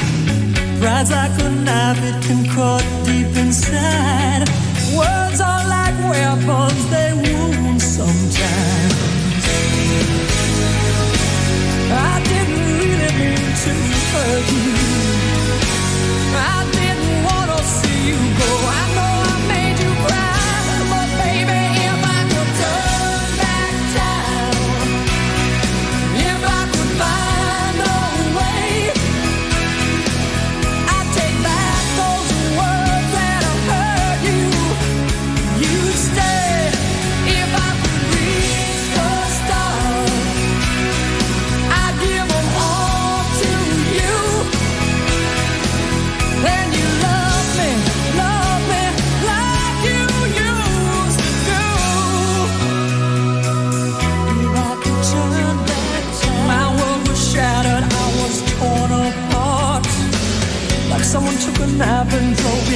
in my heart.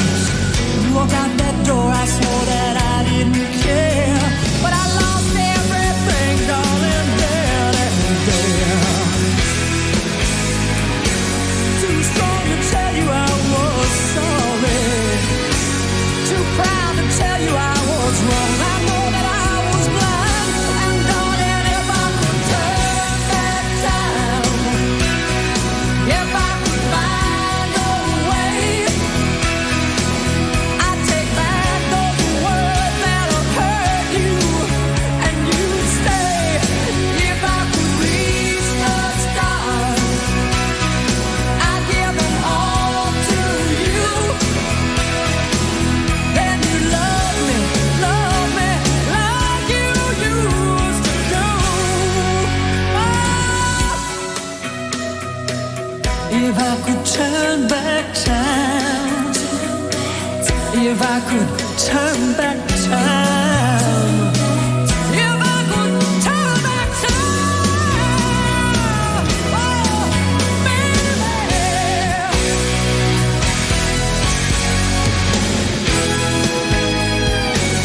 I didn't really mean to hurt you, I didn't wanna see you go. I know I made you cry, but oh, if I could turn back time, if I could find a way, I'd take back those words that hurt you. If I could reach the stars, I'd give them all to you. Then you love me like you used to do. If I could turn back time, if I could find a way, baby,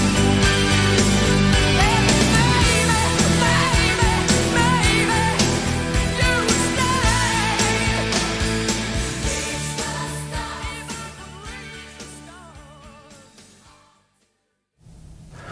쉐어의 If I Could Turn Back Time 들으셨습니다. 김성환의 시사나 언제나 청취자 여러분의 관심과 참여 기다립니다. 오늘도 방송 내용 관련한 청취자분들 문자 들어오고 있는데요. 오늘의 발견 들으시고요. 이상률님께서 물가가 너무 오른 탓인지 단골 시장에 가면 저울에 달고 덤으로 더 주셨는데 이제는 더 달라는 말도 못 하겠어요. 마음 편하게 장 좀 봤으면 좋겠습니다. 이런 의견 보내주셨네요. 너무 현실적인 얘기를 해주셨어요. 예전에는 하나만 더 얹어줘요. 뭐 이렇게 부탁을 하기도 했었는데 지금 파시는 분들도 그렇고 사는 손님들 입장에서도 참 더 달라고 말하기가 참 그래요. 참, 이 고물가 상황 언제 좀 좋아질지 모르겠네요. 그리고 9754님 의심 안 해도 꼼수 부리는 사람 없이 서로서로 믿고 살면 얼마나 좋아요. 이렇게 얘기를 해주셨어요. 그게 제일 좋죠. 근데 우리 뭐 전통시장 가고 그러면은 다 동네 분들이고 다 아시는 분들 많이 계시잖아요. 근데 그런 훈훈한 인심까지 물가 올랐다고 또 살기 각박해지고 힘들어졌다고 그런 마음까지 좀 사라지진 않았으면 좋겠다 이런 생각이 듭니다. 또 최소한 우리 추석이나 이럴 때 명절만이라도 조금씩 마음을 좀 여유롭게 가질 필요가 있을 것 같아요. 이 기회를 이용해야지 이런 마음보다는요. 그런 추석이었으면 참 좋겠습니다. 네, 문자 보내주셔서 정말 감사드립니다. 계속해서 문자 많이 보내주십시오. 저희가 추첨해서 당첨자분들께 모바일 쿠폰 선물로 드리겠습니다. 참여하실 문자 번호는 샵9730이고요. 짧은 문자는 50원, 긴 문자는 100원의 정보 이용료가 부과됩니다. 콩 게시판 KBS 라디오 유튜브 채널을 통해서도 무료로 참여하실 수 있습니다. KBS 라디오 김성환의 시사회와 함께하고 계신 지금 시각은 11시 9분입니다.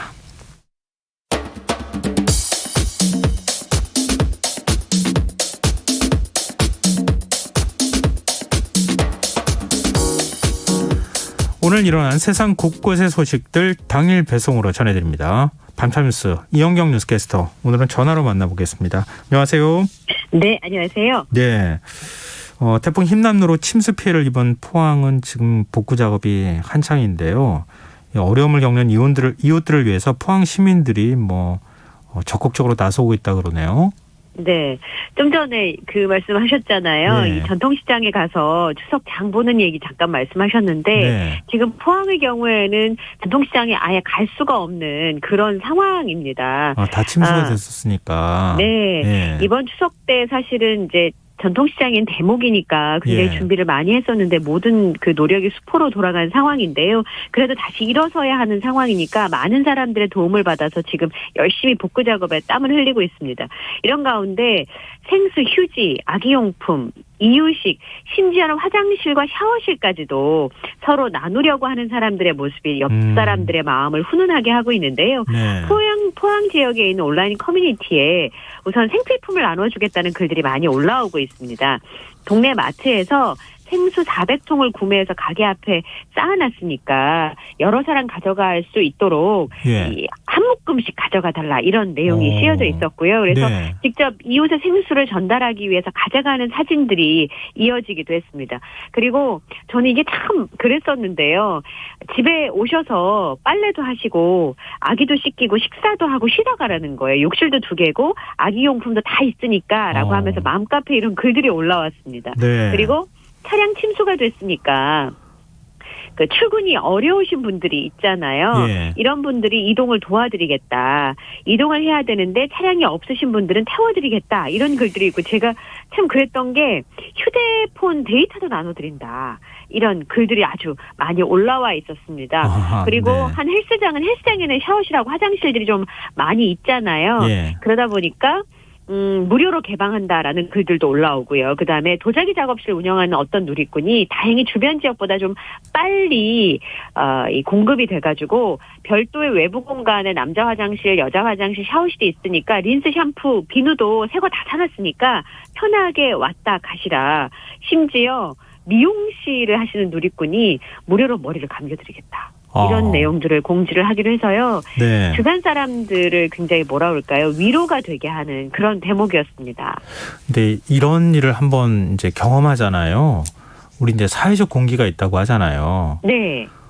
포항에서 물론 이제 재난재해 때문에 많은 분들이 힘드셨지만 복구를 네. 이런 방식으로 한 뒤에 그 다음에 만약에 다른 사람을 만나잖아요. 전통시장 가잖아요. 네. 따뜻한 눈으로 서로가 서로를 쳐다보게 되더라고요. 그렇죠. 이제 포항뿐만 아니라 다른 지역도 마찬가지더라고요. 제가 보니까. 네, 그렇습니다. 그렇게 힘을 모아서 이 어려움을 좀 잘 극복해 줬으면 좋겠습니다. 네. 그리고 포항 아파트 지하철장 침수 사고에 대한 인명수색 작업 계속 진행 중이라는 얘기 들었는데 마쳤습니까? 끝났습니까? 네. 오늘 수색 작업이 3시간 반 만에 이제 종료가 됐습니다. 네. 최종 수색 결과 실종된 9명 중에서 2명이 구조가 됐고요. 7명이 숨진 채 발견된 것 외에는 추가 인명피해는 없는 것으로 확인이 됐습니다. 수색은 오늘 종료가 됐고요. 3시간 반 만에 현장 감식에 들어가는 3시간 반 동안 현장 감식이 이루어졌고 예. 현장 감식도 끝이 났습니다. 오늘 오전 9시부터 아파트 1단지와 2단지 지하 주차장에 최종 수색을 진행을 했습니다. 실종자 명단에는 없지만 혹시 모를 매몰자나 실종자가 있을 수 있으니까 확인하기 위해서였는데요. 1단지 수색은 오전 10시 30분에 종료가 됐고 네. 2단지 수색도 오전 11시 53분에 시작이 돼서 20여 분 만에 끝이 났습니다. 추가 실종자는 발견되지 않았고요. 그리고 수색 작업이 마무리되면서 2시부터 또 합동 현장 감식이 이루어졌습니다. 지금 지하 주차장 침수 사고 수사 전담팀이 꾸려졌는데 침수 사고의 원인을 정확하게 확인하는 것을 우선에 두고 지금 수사를 하고 있는 상황인데요. CCTV, 그다음에 주차된 차량들의 블랙박스들이 많이 확보가 되긴 했는데 네. 대부분 다 침수가 된 상황이어서 디지털 포렌식을 진행 중에 있습니다. 그리고 이제 정확한 사건 당일의 상황을 좀 살펴봐야 되는 상황이기 때문에 이런 경우에는 아파트 주민이나 관리사무소 직원들을 대상으로 조사를 지금 진행하고 있는 그런 상황입니다. 네. 오늘 화면이 나오던데요. 네. 천장 쪽 배관이 있는데 사람 손바닥 자국이 이렇게 막 찍혀 있는 걸 보면서 굉장히 마음이 아팠는데. 맞습니다. 지금 혹시 참사 책임두고 좀 공방이 벌어질 가능성이 있습니까? 네. 우선 제일 중요한 건 뭐냐면 하천 범람했을 때 관리사무소의 안내방송과 그리고 그 시간과 내용이 적절했느냐. 예. 그다음에 하천이 범람했을 때 포항시가 주민들에게 제대로 된 대피 지시를 했느냐 이런 것들을 좀 살펴봐야 되는 상황인데요. 만약에 아파트 주민들이 뭐 관리사무소나 아니면 지방자치단체를 상대로 손해배상 청구 소송에 나올 경우에는 법적 공방은 좀 불가피할 수밖에 없는 상황인데요. 법적인 부분에서 과실 여부를 따지게 되려면 네. 침수 사고가 예측을 할 수 있었던 상황인지 그리고 그 피해를 막기 위해서 얼마나 제대로 된 조치들을 진행했는지를 좀 따져봐야 되는 상황인데 이 두 가지를 좀 살펴보기 위해서 폐쇄하로 TV 화면 분석도 지금 진행을 하고 있는 그런 상황입니다. 1차 현장 감식이 있었다고 말씀을 드렸었는데요. 네. 배수구나 차량 발견 위치 등의 전반적인 내용을 확인하고 필요하면 국가수등과 2차 감식도 진행을 할 예정이라고 합니다. 사고 현장이나 배수구 이런 부분도 정확하게 확인을 좀 해야 되는 상황이고요.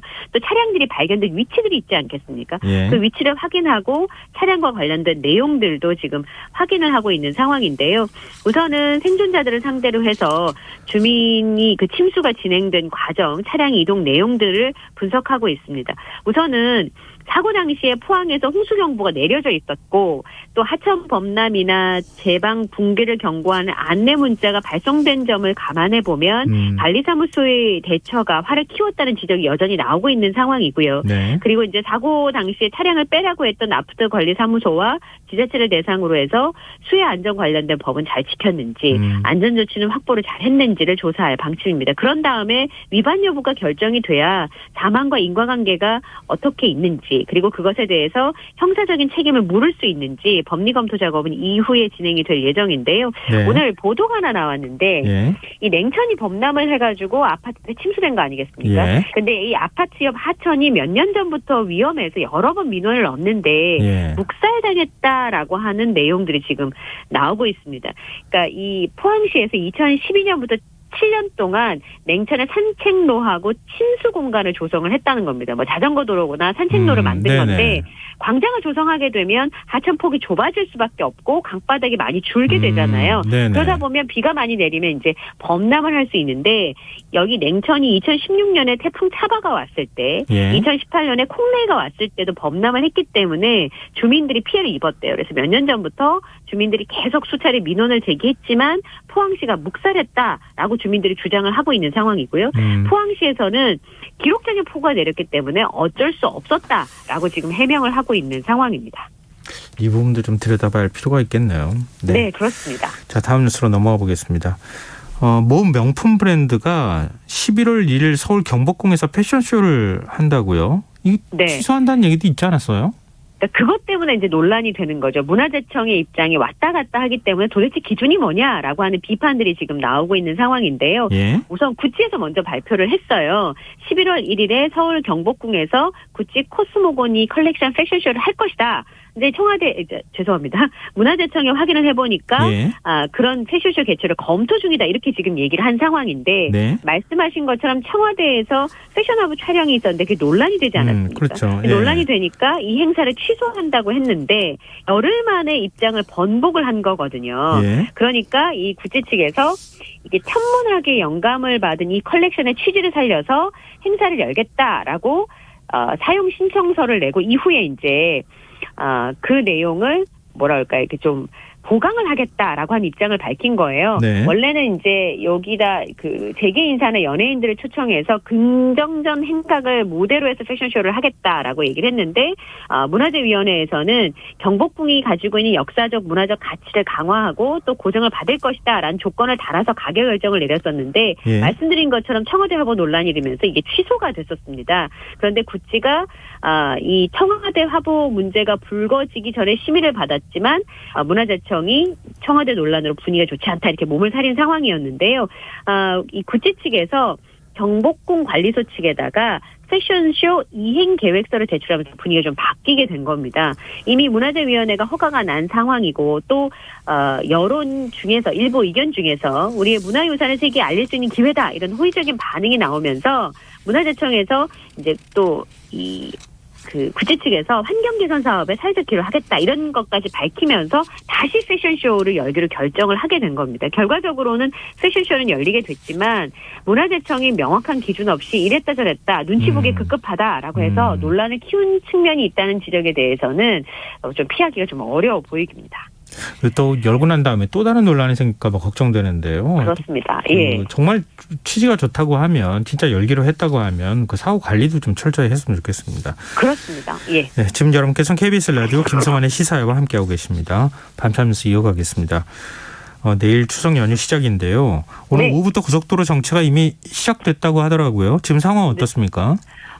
지금 10시 기준으로 서울 요금소를 출발을 기준으로 보면 부산까지 5시간 30분, 광주까지 5시간, 대구가 4시간 30분, 대전이 3시간 10분, 강릉이 2시간 50분 정도로 예상을 하고 있는 상황인데요. 밤으로 갈수록 정체가 좀 풀립니다.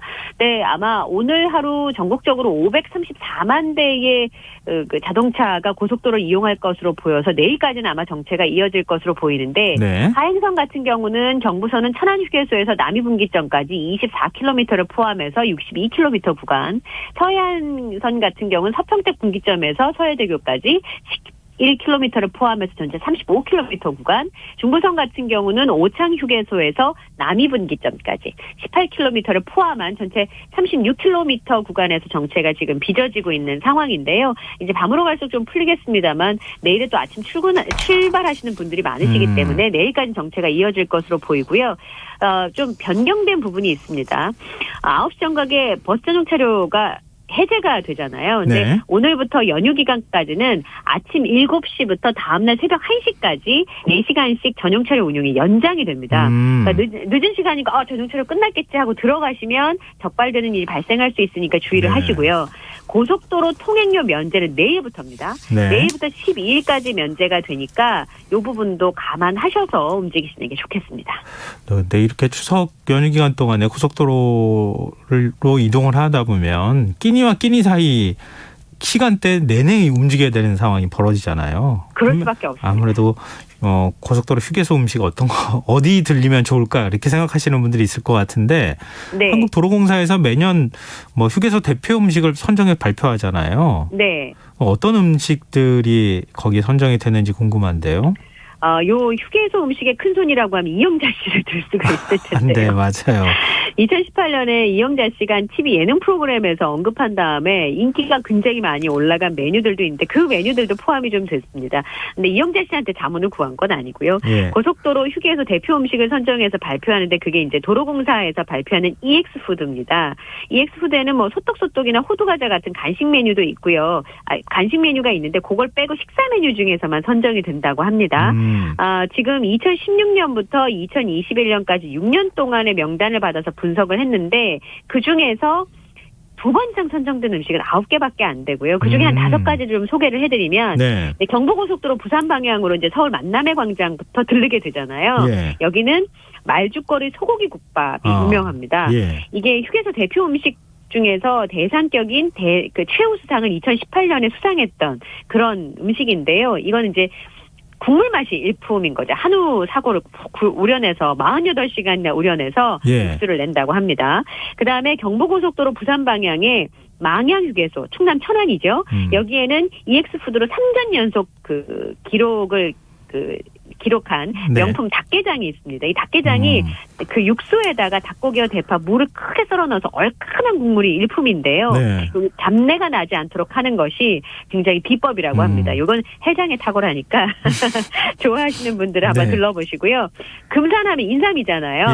예. 통영 대전고속도로 하남 방향으로 근산 인삼랜드 휴게소가 있는데 여기 가면 인삼 갈비탕이 있어요. 이건 한 10,000원 미만인 금액인데 여기 가면 인삼 조형물도 있다 그래요. 그래서 갈비탕에다 인삼을 넣어서 만드니까 몸에 당연히 좋겠죠.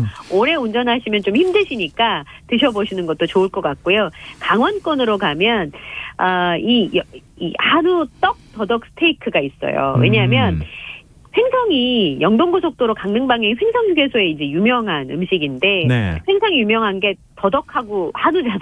네, 그렇죠. 그래서 한우 떡 더덕 스테이크인데 이게 이제 고속도로 휴게 음식 중에서 최고의 히트 상품으로 꼽힙니다. 2018년에. 그때 이제 이영자 씨가 한 예능 프로그램에 나가서 이 얘기를 해가지고 굉장히 인기가 있었는데 예. 다진 한우로 만든 스테이크 위에다가 더덕을 얇게 썰어가지고 고명처럼 얹어서 나오는데 그 옆에 밥도 맛있어요. 곤드레 나물밥. 좋아하시는 분들 많으시잖아요. 네네. 양념장으로 드시면 되고 중앙고속도로 부산 방향 하면 안동 간고등어입니다.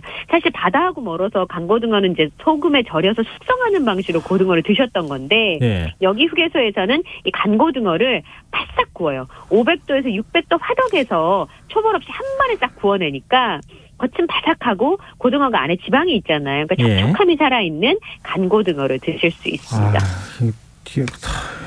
다 먹어보고 싶은데 이거 고속도로 타고 이거 한 바퀴 돌 수도 없고 참. 아, 그러니까요. 자, 우리 날씨 얘기도 해보죠. 네. 이번 추석에는 보름달 볼 수 있습니까? 지역에 따라 좀 차이가 있을 것 같은데요. 예. 연휴 첫날인 내일은 대체로 맑고 남부지방과 제주는 구름이 좀 많겠습니다. 그리고 추석 당일인 10일에는 전국에 구름이 많고 동해안과 제주는 흐린 날씨를 보일 것으로 보이는데요. 구름이 좀 덮기는 하지만 추석 보름달은 볼 수 있겠습니다. 구름이 한 고도 5km 사이에 구름이 낄 것으로 보이는데 그 사이로 보름달을 좀 보실 수가 있을 것 같고요. 예. 동해안과 제주의 경우에는 보름달을 보기가 조금 어려우시겠습니다. 오후 7시 전후가 되면 이제 달이 떠오르게 될 텐데요. 추석 연휴 동안 평년과 비슷한 16도에서 21도의 기온을 보이고요. 평년보다 살짝 높은 수준일 수도 있으니까 기온 차이가 좀 크게 벌어지니까 감기 조심하시기 바랍니다. 추석 연휴 동안 보름달 보시고 마음도 이렇게 너그러워지고 이렇게 좀 마음도 좀 위안 받을 수 있는 그런 추석 연휴가 됐으면 참 좋겠네요. 자, 오늘 밤참수 여기까지 하겠습니다. 오늘 말씀 고맙습니다. 네, 감사합니다. 네, 지금까지 이영경 뉴스캐스터와 함께했습니다.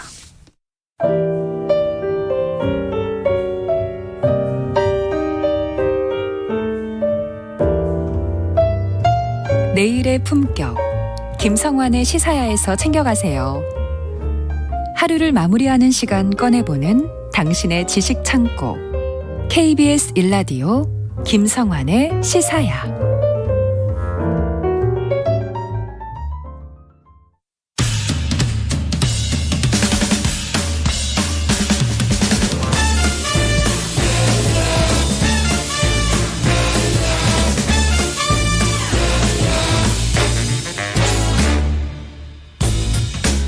매주 목요일 흥미로운 공연을 소개해드립니다. 일상 속 활력을 찾아내는 시간, 무엇이든 보러 가세요. 공연 제작사 안영수 대표 나와 계십니다. 안녕하세요. 예, 안녕하셨습니까? 혹시 공연계는 태풍 피해 없었어요? 조마조마했었는데요. 예. 제가 일하고 있는 이제 대학로 이쪽은 예. 아주 그렇게 큰 피해는 없었던 것 같더라고요. 근데 이제 지역에 있는 또 다른 많은 공연장들이 있으니까 예. 그쪽에서 어떤 좀 작은 일들이 있었는지 모르겠는데 제 주변에는 그래도 다행히 좀 무사히 넘어간 것 같습니다. 다행입니다. 예. 좀 관객도 그렇지만 공연계 모두가 아무 걱정 없이 공연을 좀 즐길 수 있는 환경이 만들어졌으면 참 좋겠어요. 예, 태풍도 그렇고 예. 이런 이야기 이제 많이 주변에서 듣는데 예. 최근에 이제 한 1, 2년 안에 공연을 보기 시작하신 분들은 객석 안에서 네. 마스크를 벗고 공연을 보신 일이 한 번도 없으신 없을 거예요. 것 같네요. 네. 그러네요. 그러니까 무탈하게 무사히 공연을 진행하고 아무 일 없는 것. 이게 얼마나 중요한 것인지 간절히 느끼고 이제는 비만 와도 또 다른 여러 가지 생각들이 나니까 그런 생각이 좀 또 간절해지는 요즘인 것 같아요. 아니, 전 영화는 꽤 봤는데요. 네. 팝콘도 먹고. 그러셨어요? 다 하는데 이렇게 마스크 내리고 네. 먹기도 하고 이렇게 해서 그리고 영화는 한결 좀 나아졌는데 공연장은 그죠. 공연장에서는 뭘 먹거나 이렇게 하기 좀 어렵잖아요. 배우들도 신경도 많이 쓰이고. 네, 로비에서도 마스크를 내리는 행위조차도 아예 못하게. 왜냐하면 배우가 항상 매일매일 라이브로 공연을 하니까 마스크 없이 공연을 하니까. 그러네요. 영화는 상영하면 그만이니까. 예. 그리고 영화는 이제 영화나 공연장이나 다 관객들은 한쪽만 지향해서 보고 있으니까 네. 살짝 내려도 크게 지장이 없을 수 있는데 이제 이 배우들이 마스크를 안 쓰고 있으니까 여러 가지 문제가 생길 수 있으니까요. 그러네요. 배우 보호도 필요하니까요. 예, 철저하게 좀 하는 편이죠. 네. 예. 이제 본격적인 추석 연휴가 시작되는데요. 네. 어떤 공연 갖고 오셨습니까? 제가 계획했었던 건 아니었는데 네. 이왕 이렇게 된 거 계획했던 걸로 얘기하는 것도 좋을 것 같습니다. 그러니까 추석 연휴가 바로 이제 몇 분 뒤면 시작하지 않습니까? 예. 하필 오늘 굉장히 한국적인 뮤지컬을 한편 제가 준비해 봤어요. 어떤 뮤지컬을 얘기하시려고 지금 이렇게 분위기를 잡으실까요? 네, 아니, 너무 딱 추석이랑 좀 어울리는 것 같은 느낌이 들어요. 뮤지컬 서편제입니다. 서편제요? 예, 서편제요. 오, 네. 딱 말씀하신 게 맞는데요. 네. 뭐 서편제 그 영화 보셨던 분들은 아실지 모르겠는데, 네, 추석이랑 그렇게 크게 연관돼 있지 않거든요. 추석이랑은 연관돼 있지 않지만 우리 전통문화하고 연결돼 있으니까요. 네, 이 영화를 아시는 분들이 훨씬 더 많으실 것 같은데. 근데 그것도 서편제 개봉한 지가 오래돼서. 그 1989년인가? 저 정확한 정보는 아니지만 아마 서편제 영화 안 보신 분들도 많을걸요. 엄청 많으실 겁니다. 근데 영화의 영화를 다루는 프로그램에서 자료 화면으로는 꽤 많이 보셨을 거고, 이 영화 서편제가 우리나라에 요즘은 뭐 1000만 뭐 이런 거 많이 좀 들을 수 있잖아요. 근데 우리나라 영화가 100만을 넘긴 최초, 그게 바로 서편제입니다. 그게 100만? 네. 왜 웃으세요? 아니 지금 1000만을 그냥 훌쩍훌쩍 넘기는 경우가 많고 100만은 뭐 웬만해서 많이 넘기니까. 네, 뭐 100만이 손익분기점이 안 되는 영화도 많은데 당시에는 100만을 넘긴 영화가 이 서편제가 처음이었고 100만을 그냥 넘긴 게 뭐 한 120만 이렇게 넘긴 게 아니고요. 290만 명이 들어서서 그때는 굉장히 당시에는 뭐 어마어마한 이슈였죠. 뭐. 맞아요. 그리고 뭐 상도 많이 받기도 했었고.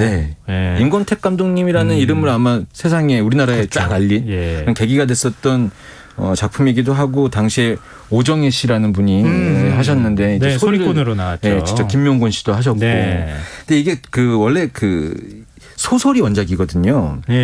소설이 원작이어서 이 소설에 나와 있는 설정이랑 영화에 나와 있는 설정이랑도 좀 다르고 뮤지컬에 있는 설정도 조금 다릅니다. 그리고 그러면은 영화 내용을 생각하시면서 서편제 뮤지컬을 보면 안 되겠네요. 네, 그렇죠. 이제 비슷한 맥락은 있는데 영화가 좀 가물가물하신 분들은 아예 그냥 그 틀만 좀 기억하고 오시면 좋고, 영화를 안 보신 분들도 공연을 보신 데는 전혀 지장이 없고요. 가장 그 대표적인 게 왜 김명곤 씨가 맡았던 그 소리하시는 그 분과 오정혜 씨가 맡았던 분과 이제 남매로 나오는 그분이 있는데, 이 영화에서는 남자분이 더 오빠 이렇게 아마 나올 겁니다. 근데 이 공연에서는 남자가 남동생으로 나오고요. 이 설정을 달리했고, 실제 원작에서는 의붓 형제인가 뭐 이렇게 돼 있는 걸로 저는 알고 있어요. 그래서 이게 좀 설정이 좀 다릅니다. 그러면은 일단 뭐 줄거리도 다를 거 아니에요. 그러면 설정 자체가 달라졌으니까. 맞습니다. 줄거리도 짧게 좀 정리를 해 주시죠. 영화를 보셨던 분들은 제 얘기 들으시면서 살짝 기억해 주시면 좋을 것 같고, 전혀 모르시는 분들은 그냥 알 수 있게 제가 간단히 말씀을 드리려고 해요. 제가 그동안 줄거리에 좀 집착을 해서. 집착이요? 내용을 잘 말씀을 드려야지 공연하시는 곳에서 흥미가 생길 수 있으니까. 그래서 하다 보니까 지겨운 것 같더라고요. 제 주변에 모니터가 있었는데 그래요? 너무 길다. 엑기스만 딱 이렇게 좀 할 수 없겠냐. 그래서 제가 오늘은 좀 잘 정리해서 짧게 한번 해보려고 합니다. 그게 쏙 들어오게 한번 좀 소개해 주십시오. 아버지 역할을 맡은 그 역할 이름이 유봉이거든요. 유봉이랑 이제 딸 송화. 딸 주인공 이름이 송화입니다. 그리고 남동생 동호, 이렇게 세 명이 이제 공연을 시작하게 되는데 이 세 명이 소리를 찾아서 유랑을 계속 다니고 있습니다. 근데 그러던 중에 동호는 동호는 아버지가 찾는 소리 때문에 엄마도 잃고 자기가 불행하다고 생각을 하면서 결국 자기의 소리를 찾겠다고, 소리 싫다고 서양 음악 같은 거 이제 이쪽에 관심이 있다고 하면서 거길 떠나게 돼요. 근데 이제 떠나면서 누나한테도 자기가 이런 마음을 갖고 있다고 얘기하는데, 하지만 송아는 아버지도 있고 소리를 찾아야 되겠다는 그 생각 때문에 아버지 곁을 선택하고 이제 동생과 헤어지게 되는 거죠. 그렇게 이제 아버지랑 딸이랑 송아랑 같이 돌아다니고 있는데, 아버지가 보기에는 이 송아의 소리가 마음에 들지 않는 거예요. 뭔가 한이 없다고 생각하고 우리나라의 소리는 한이 있어야 된다, 이런 생각을 하게 되죠. 근데 여기서 이제 저희가 좀 충격적인 장면을 만나게 되는데, 그런 마음을 먹고 있던 이 유봉 아버지가 송아가 잠든 사이에 한이 있어야 된다고 하면서 아주 안 좋은 선택을 하는데, 그게 송아의 눈을 멀게 하는 겁니다. 그러니까요. 지금 정서로 이 장면을 바라보면 네, 그럼요. 네, 말할 수 없는 어떤 이유도 얘기할 수 없는 상황인데 공연에선 그렇게 됐고 당시에 이제 그런 예술가 장인들은 그런 생각을 했었나 봐요. 근데 그런 일들이 당연시되는 당시의 분위기도 아닌데 왜 그렇게 예술가들이 저렇게까지 하지라는 안타까운 마음도 들고 실제 그 장면을 보고 있는 관객들도 특히 요즘에 이제 서편제라는 공연을 처음 본 관객들은 놀라고 너무 이해가 안 간다는 생각이 들어요. 근데 하지만 그 당시의 분위기라고 생각하시고 이제 공연을 계속 보시게 된다고 하면 그렇게 앞을 보지 못하게 되었는데도 불구하고 송아는 또 다시 아버지 곁을 지키게 되고 소리를 찾아 떠납니다. 그러면서 요즘 같으면 그냥 떠났을 텐데. 떠나는 게 떠날 정도가 아니죠. 이거는 뭐 말도 안 되는 일이죠. 하지만 그렇게 되고 결국 아버지는 같이 소리를 찾아서 다니다가 세상을 떠나게 되죠. 그리고 결국 송아는 대단한 소리의 어떤 그 명창이 되는 거고요. 그렇죠. 이제 그리고 한참 전에 이제 떠났던 그 남동생이 이제 송아를 한번 찾아옵니다. 그리고 아버지 곁에 있으면은 당신이 어떻게 될지 모른다 떠나자. 근데 그럼에도 불구하고 송아는 아버지 곁을 계속 지켰던 거고 그렇게 남동생과 다시 헤어지게 되는데 이 남동생은 자기의 길을 찾아서 떠났는데 그 음악적인 길로 나름의 성공을 하게 돼요. 네. 송아도 성공하게 되고. 근데 송아가 그 남동생이 자기를 찾게 되면은 자기 남동생의 앞길을 막는다고 생각해서 자기 자신을 좀 숨기고 삽니다. 그리고 한참 지난 다음에 결국 이 동생 동호가 누나를 다시 찾아오죠. 자신의 어떤 신분을 숨기고 그리고 그 자리에 딱 만나서 소리를 하나 청하게 됩니다. 눈이 먼 송아가 자기 동생을 앞에다 두고 심청가에 그 아버지가 눈을 뜨는 그 장면을 창을 연주하면서 공연 무대가 턴테이블이 한 바퀴 이렇게 쭉 돌게 되면서 공연이 막을 내려요. 근데 그걸 보고 있으면 어느 순간부터 자기도 모르게 이제 눈물을 흘리게 되고 그 처절한 어떤 삶이나 이런 것들을 조명하게 되면서 관객들이 매우 좀 슬퍼하고.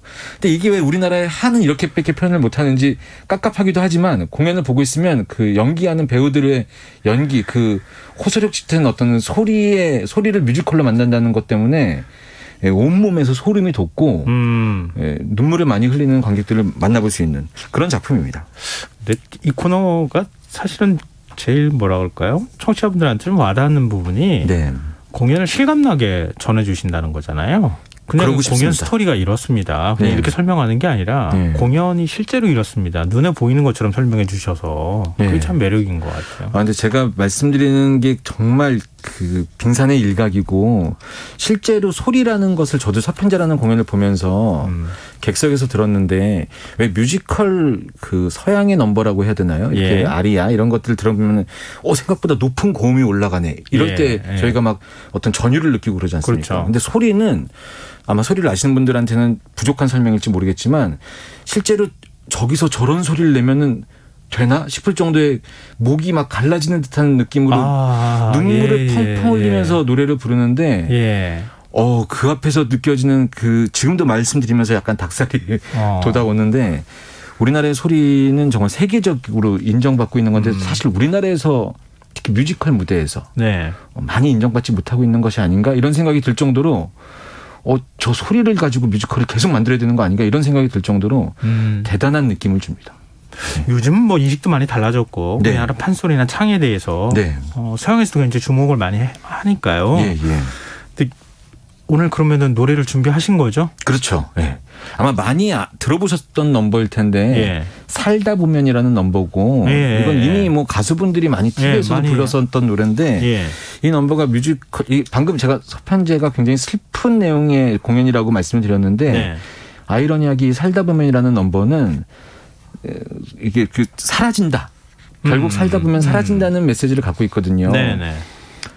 이 방송 들으시는 분들이 이 살다 보면 제가 말씀드렸던 서편제의 슬픈 감성은 잠깐 차치하시고 이 노래 들으시면서 혹시 추석을 앞두고 좀 스트레스 받고 계신 분들이 있으시면 살다 보면 사라지니 희망 가지시라고 이 노래 한번 갖고 와봤습니다. 네, 일단 듣고 와서 얘기 더 나누겠습니다.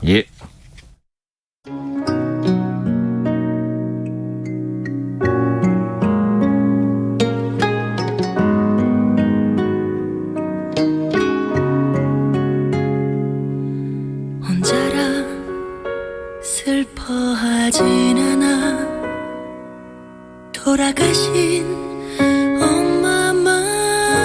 길 그저 살다 보면 사라진다.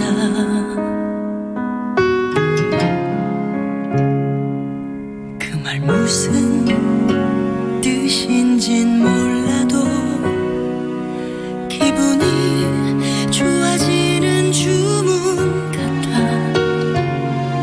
너도 해봐. 눈을 감고 중얼거려.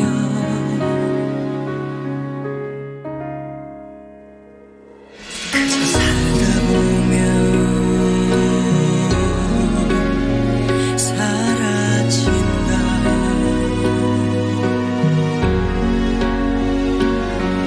그저 살다 보면 사라진다. 눈을 감고 바람을 느껴봐.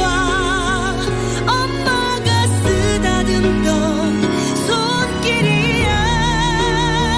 멀리 보고 소리를 질러봐. 아픈 내 마음 멀리 날아가네. 소리는 함께 놀던 놀이. 돌아가신 엄마 소리는. 너도 해봐. 눈을 감고 소리를 질러.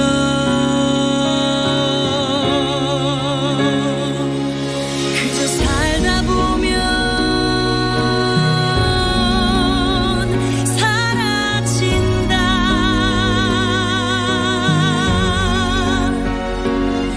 그저 살다 보면 사라진다. 눈을 감고 바람을 느껴봐. 엄마가 쓰다듬던 손길이야. 멀리 보고 소리를 질러봐.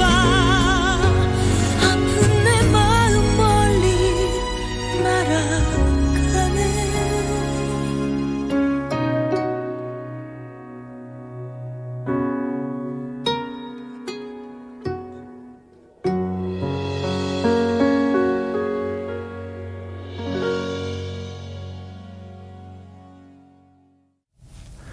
뮤지컬 서편제 OST 살다 보면 차전 배우 목소리로 들어봤습니다. 근데 앞서 이제 서편제를 상상하다가요. 네. 뮤지컬 OST를 직접 들으니까 네. 좀 느낌이 다른데요? 네. 이게 창을 하거나 이럴 네. 줄 알았는데 그 느낌은 아니었어요. 이게 이제 생각하셨던 그런 소리로만 다 창으로만 이루어져 있으면 예. 창극이라고 아마 타이틀이 됐을 텐데 뮤지컬이라고 되어 있는 이유가 아마 이런 걸 테고 네. 이 뮤지컬 서편제를 작곡한 분이 윤일상 작곡가라고 왜 보고 싶다 이런 거 하셨던 분이 하셔서 네. 대중적인 음악도 있고 약간 국악의 느낌도 있고 악기도 그런 것들을 좀 쓰셨고 그런 거 같네요. 그리고 아까 말씀드렸던 남동생의 동호라는 친구의 그 역할의 음악들은 또 서양적인 네. 넘버들이 그렇죠. 꽤 있습니다. 배역 자체도 그랬으니까요. 예, 그리고 맨 마지막에 아까 말씀드렸던 그 심청가의 일부분을 부르고 있는 그런 장면 때는 완전히 소리로 고수의 북소리도 들어가고 하니까 그때는 또 이제 완전 소리의 느낌으로 나서 동서양을 아우르는 공연 넘버들로 만들어져 있는 뮤지컬인데 그렇다고 너무 무슨 뭐 굉장히 무슨 그 완전히 동양 같다 완전히 서양 같다 이것도 아니고 네네. 전체적인 느낌의 한국적인 정서가 좀 묻어있는 그런 음악이라고 말씀드리면 될 것 같아요. 아, 그렇군요. 네. 이거 굉장히 다양한 음악의 폭이 굉장히 넓은 뮤지컬이다. 네, 넓으면서도 한 가지 느낌으로 좀 규결될 것 같은 규결된다고 말씀드릴 수 있을 것 같은 그런 뮤지컬. 요즘 뭐 국악하는 네. 약간 퓨전 스타일로 국악하는 팀들도 굉장히 많고. 네, 많죠. 예, 그래서 그런 음악을 우리가 잘 안 접해서 그렇지 실제로 들어보면 굉장히 좋아요. 특히 그리고 그런 음악들은 현장에서 들어보시면 이 맞아요. 교감이 되는 게 좀 다른 것 같아요. 아, 그런 쪽 음악 좋아하시는 분들은 좀 뮤지컬 보셔도 되겠다는 생각이 드는데요. 네. 무엇보다도 뮤지컬 들으면서 지금 이제 살다 보면 들으면서도 느끼겠지만 네.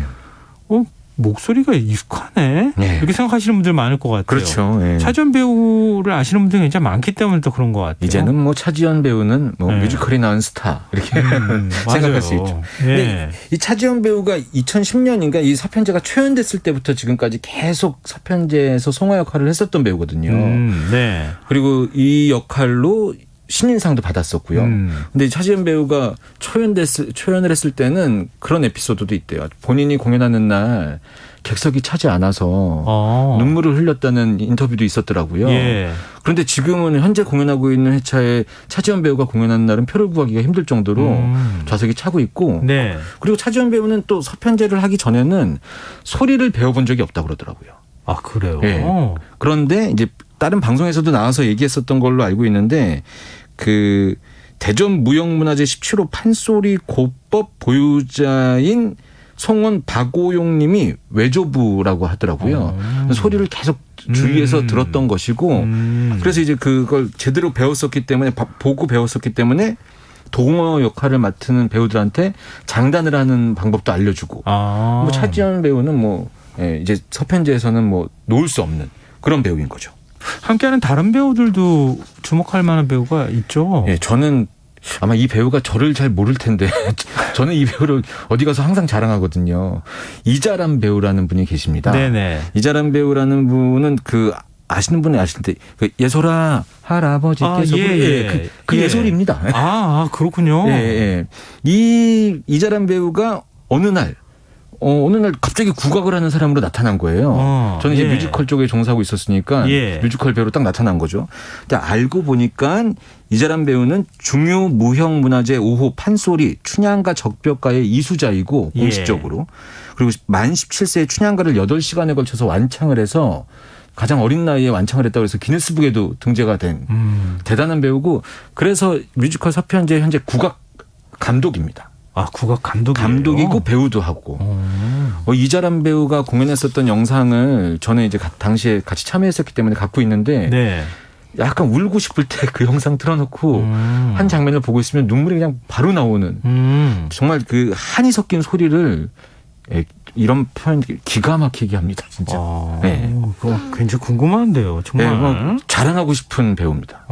그리고 이번 서편제에는 이 2명 말고도 또 다른 배우분들이 많이 참여하셨는데 유리아라는 뮤지컬 배우로 활동하시는 배우분도 참여하셨고 좀 이제 이슈가 됐었던 것은 미스 트롯이라는 오디션 프로그램을 통해서 나온 그 분들이 3분이나 이번에 참여를 또 하세요. 그래요? 네. 홍지윤, 양지은, 홍자. 이런 배우분들이 또 참여하는데 그분들 중에 또 소리를 전공하신 분들이 계셔서 아주 어울리는 캐스팅이라고 선입견 없이 약간 미스트롯, 트로트는 약간 화려한 무대 의상 이런 거 생각나잖아요. 근데 서편제 이건 약간 한국적이니까 선입견이 있을 수 있는데 아니요. 국악하신 분들이 트로트 잘해요. 그럼 저만 선입견이 있었던 것 같아요. 자, 배우들 그 캐스팅하는 과정에서도 에피소드가 많다면서요? 네, 이 공연을 연출하시고 이번에 이제 제작에 참여하시는 이진아 연출이라는 분이 계신데 이분이 이제 미스트롯 출신 배우분들을 섭외를 해야 되니까 만나게 된 거예요. 근데 늘 TV에서는 왜 트로트 하시는 분들 방송 나오면 좀 반짝반짝거리는 의상 많이 입고 나오시잖아요. 이거랑 서편제랑 너무 어울리지가 않는 거예요. 무대 위에서 관객들이 딱 봤을 때 그 성화 느낌이 나야 되는데 특별 주문을 하셨는데 첫 미팅 때 나올 때 최대한 거짓골로 하고 나와라라고 이 워딩을 그대로 쓰셨다고 하더라고요. 그래요? 네. 그래서 그 배우분들이 나오실 때 미팅할 때 머리도 일부러 부수시하게 하고 화장도 하나도 안 하고 그렇게 거짓골로 최대한 해서 나가서 봤는데 보자마자 딱 송화다. 이렇게. 왜냐면 송화가 어렸을 때부터 아버지랑 유랑 다녔으니까 약간 좀 지금 좀 초췌한 모습 이런 게 좀 보여야 되거든요. 그랬다고 합니다. 근데 이렇게 칭찬을 많이 하시는 작품이 이번 시즌이 마지막이라고요? 그러니까요. 저는 이거 잘 얘기하면 마지막 안 될 수도 있을 것 같은데 마지막이라고 이미 이야기를 했어요. 보도자료도 나왔고 이게 아마 저작권 이 유지 기간이 다 만료가 돼서 이제 이번 시즌이 마지막으로 공연이 끝나는 것 같은데 개인적으로는 이번 공연이 지금 오늘 이 방송을 들으시는 분들이 너나 할 거 없이 다 저희 제목이 무엇이든 보러 가세요인데 오늘만큼은 서편제를 보러 가세요라고 해서 아니 근데 지금 서편제뿐만 아니라 다른 공연도 그렇다면서요? 아, 예, 그런 공연들이 있죠. 저희가 이 방송 초기에 말씀드렸었던 아이다라는 뮤지컬도 예. 그때 코로나 때 이번 시즌이 마지막이라고 그러고 엘리자벳이라는 공연도 현재 10주년 그 공연을 준비하고 있는데 이번 시즌이 또 마지막이라고 하고요. 근데 이게 그 아마 여러 가지 형태가 있는데 저작권을 갖고 있는 저작권자들이 공연을 더 이상 유지할 생각이 없다라고 해서 마지막이 되는 경우도 있고 이 공연의 프로덕션이 이런 형태로 만드는 버전은 이번 시즌이 마지막이고 이 버전 말고 좀 다른 형태의 버전으로 만들어서 공연을 하겠다라는 식으로 하는 경우도 있습니다. 이게 4D 뮤지컬이라고 하는 레미제라블 같은 경우에도 제 기억에는 턴테이블 무대 위에서 이제 테이블이 원형의 테이블이 돌면서 무대가 만들어지는데 현재 공연되고 있는 건 영상으로 공연이 되거든요. 네. 예전의 공연을 볼 수는 없는 거죠. 이런 식으로 이제 공연의 시즌이 끝나고 다시 약간 리뉴얼이라고 해야 되나요? 이렇게 되는 경우도 있고 아니면 다시 공연을 할 의도가 없다고 해서 공연이 종료되는 경우도 있고 그렇습니다. 안 대표님이 제작진에게 새로운 구성을 제안하셨다면서요? 네. 주옥에 주실 작품하고 관련해서 좋았던 점 그리고 아쉬웠던 점 이런 거 하나씩 가감없이 뭐 짚어주시기로 그러니까 하셨다면서요? 제가 그 공연을 홍보도 좀 하고 무엇이든 보러 가시라고 말씀은 드리는데 너무 좋은 얘기만 하면 그렇죠. 너무 칭찬 같아 보이죠. 이게 광고인가 이렇게 생각하실 수도 있잖아요. 그래서 아쉬운 점도 좀 얘기하고 좀 좋은 점도 얘기하고 이렇게 날카롭게 그렇죠. 약간 평론하는 것 같은 느낌으로 이렇게 한다고 하면 어떨까라고 제가 제안을 드렸죠. 그러면은 지금 아쉬운 점 얘기하시면 되잖아요. 근데 아쉬운 점을 얘기하기에 서편제는 정말 좋거든요. 아니 이게 뭡니까? 그럴 거면 뭐하러 제안하셨어요? 예, 그래서 생각을 해봤는데 서편제의 아쉬운 점은 그겁니다. 영화로 워낙 알려졌었던 이미지가 강해서 약간 옛날 이야기 이런 느낌이나 아니면은 좀 새로운 것에 대한 니즈가 있는 분들한테는 뮤지컬로 굳이 봐야 돼 이렇게 생각하실 수 있는 이 허들이라고 선입견 같은 게 있겠네요. 이런 선입견이 작품과는 별개로 좀 아쉬운 점이지 않나? 그래서 요즘 대형 뮤지컬 하면은 딱 상징되는 좀 외국의 이야기 이런 거에 벗어나는 것 같은 느낌. 이게 좀 아쉬운 느낌입니다. 네, 뭐 나름. 아쉬운 점 갖고 오셨네요. 네, 아쉬워요. 이게 좀 요것만 참 마케팅적으로 잘 포장하면 더 좋을 수 있을 것 같거든요. 네, 투석앞도 이렇게 또 우리나라 전통 느낌이 물씬 풍기는 뮤지컬 서편제에 대해서 우리가 얘기 나누니까 더 좋네요. 그렇죠. 무엇이든 보러 가세요. 오늘 안영수 대표와 함께했습니다. 오늘 말씀 고맙습니다. 네, 추석 잘 보내십시오. 네. 김성환의 시사 오늘 순서 여기서 마칩니다. 모바일 쿠폰 당첨자는 홈페이지 공지사항에서 확인하실 수 있습니다. 편안한 밤 되십시오.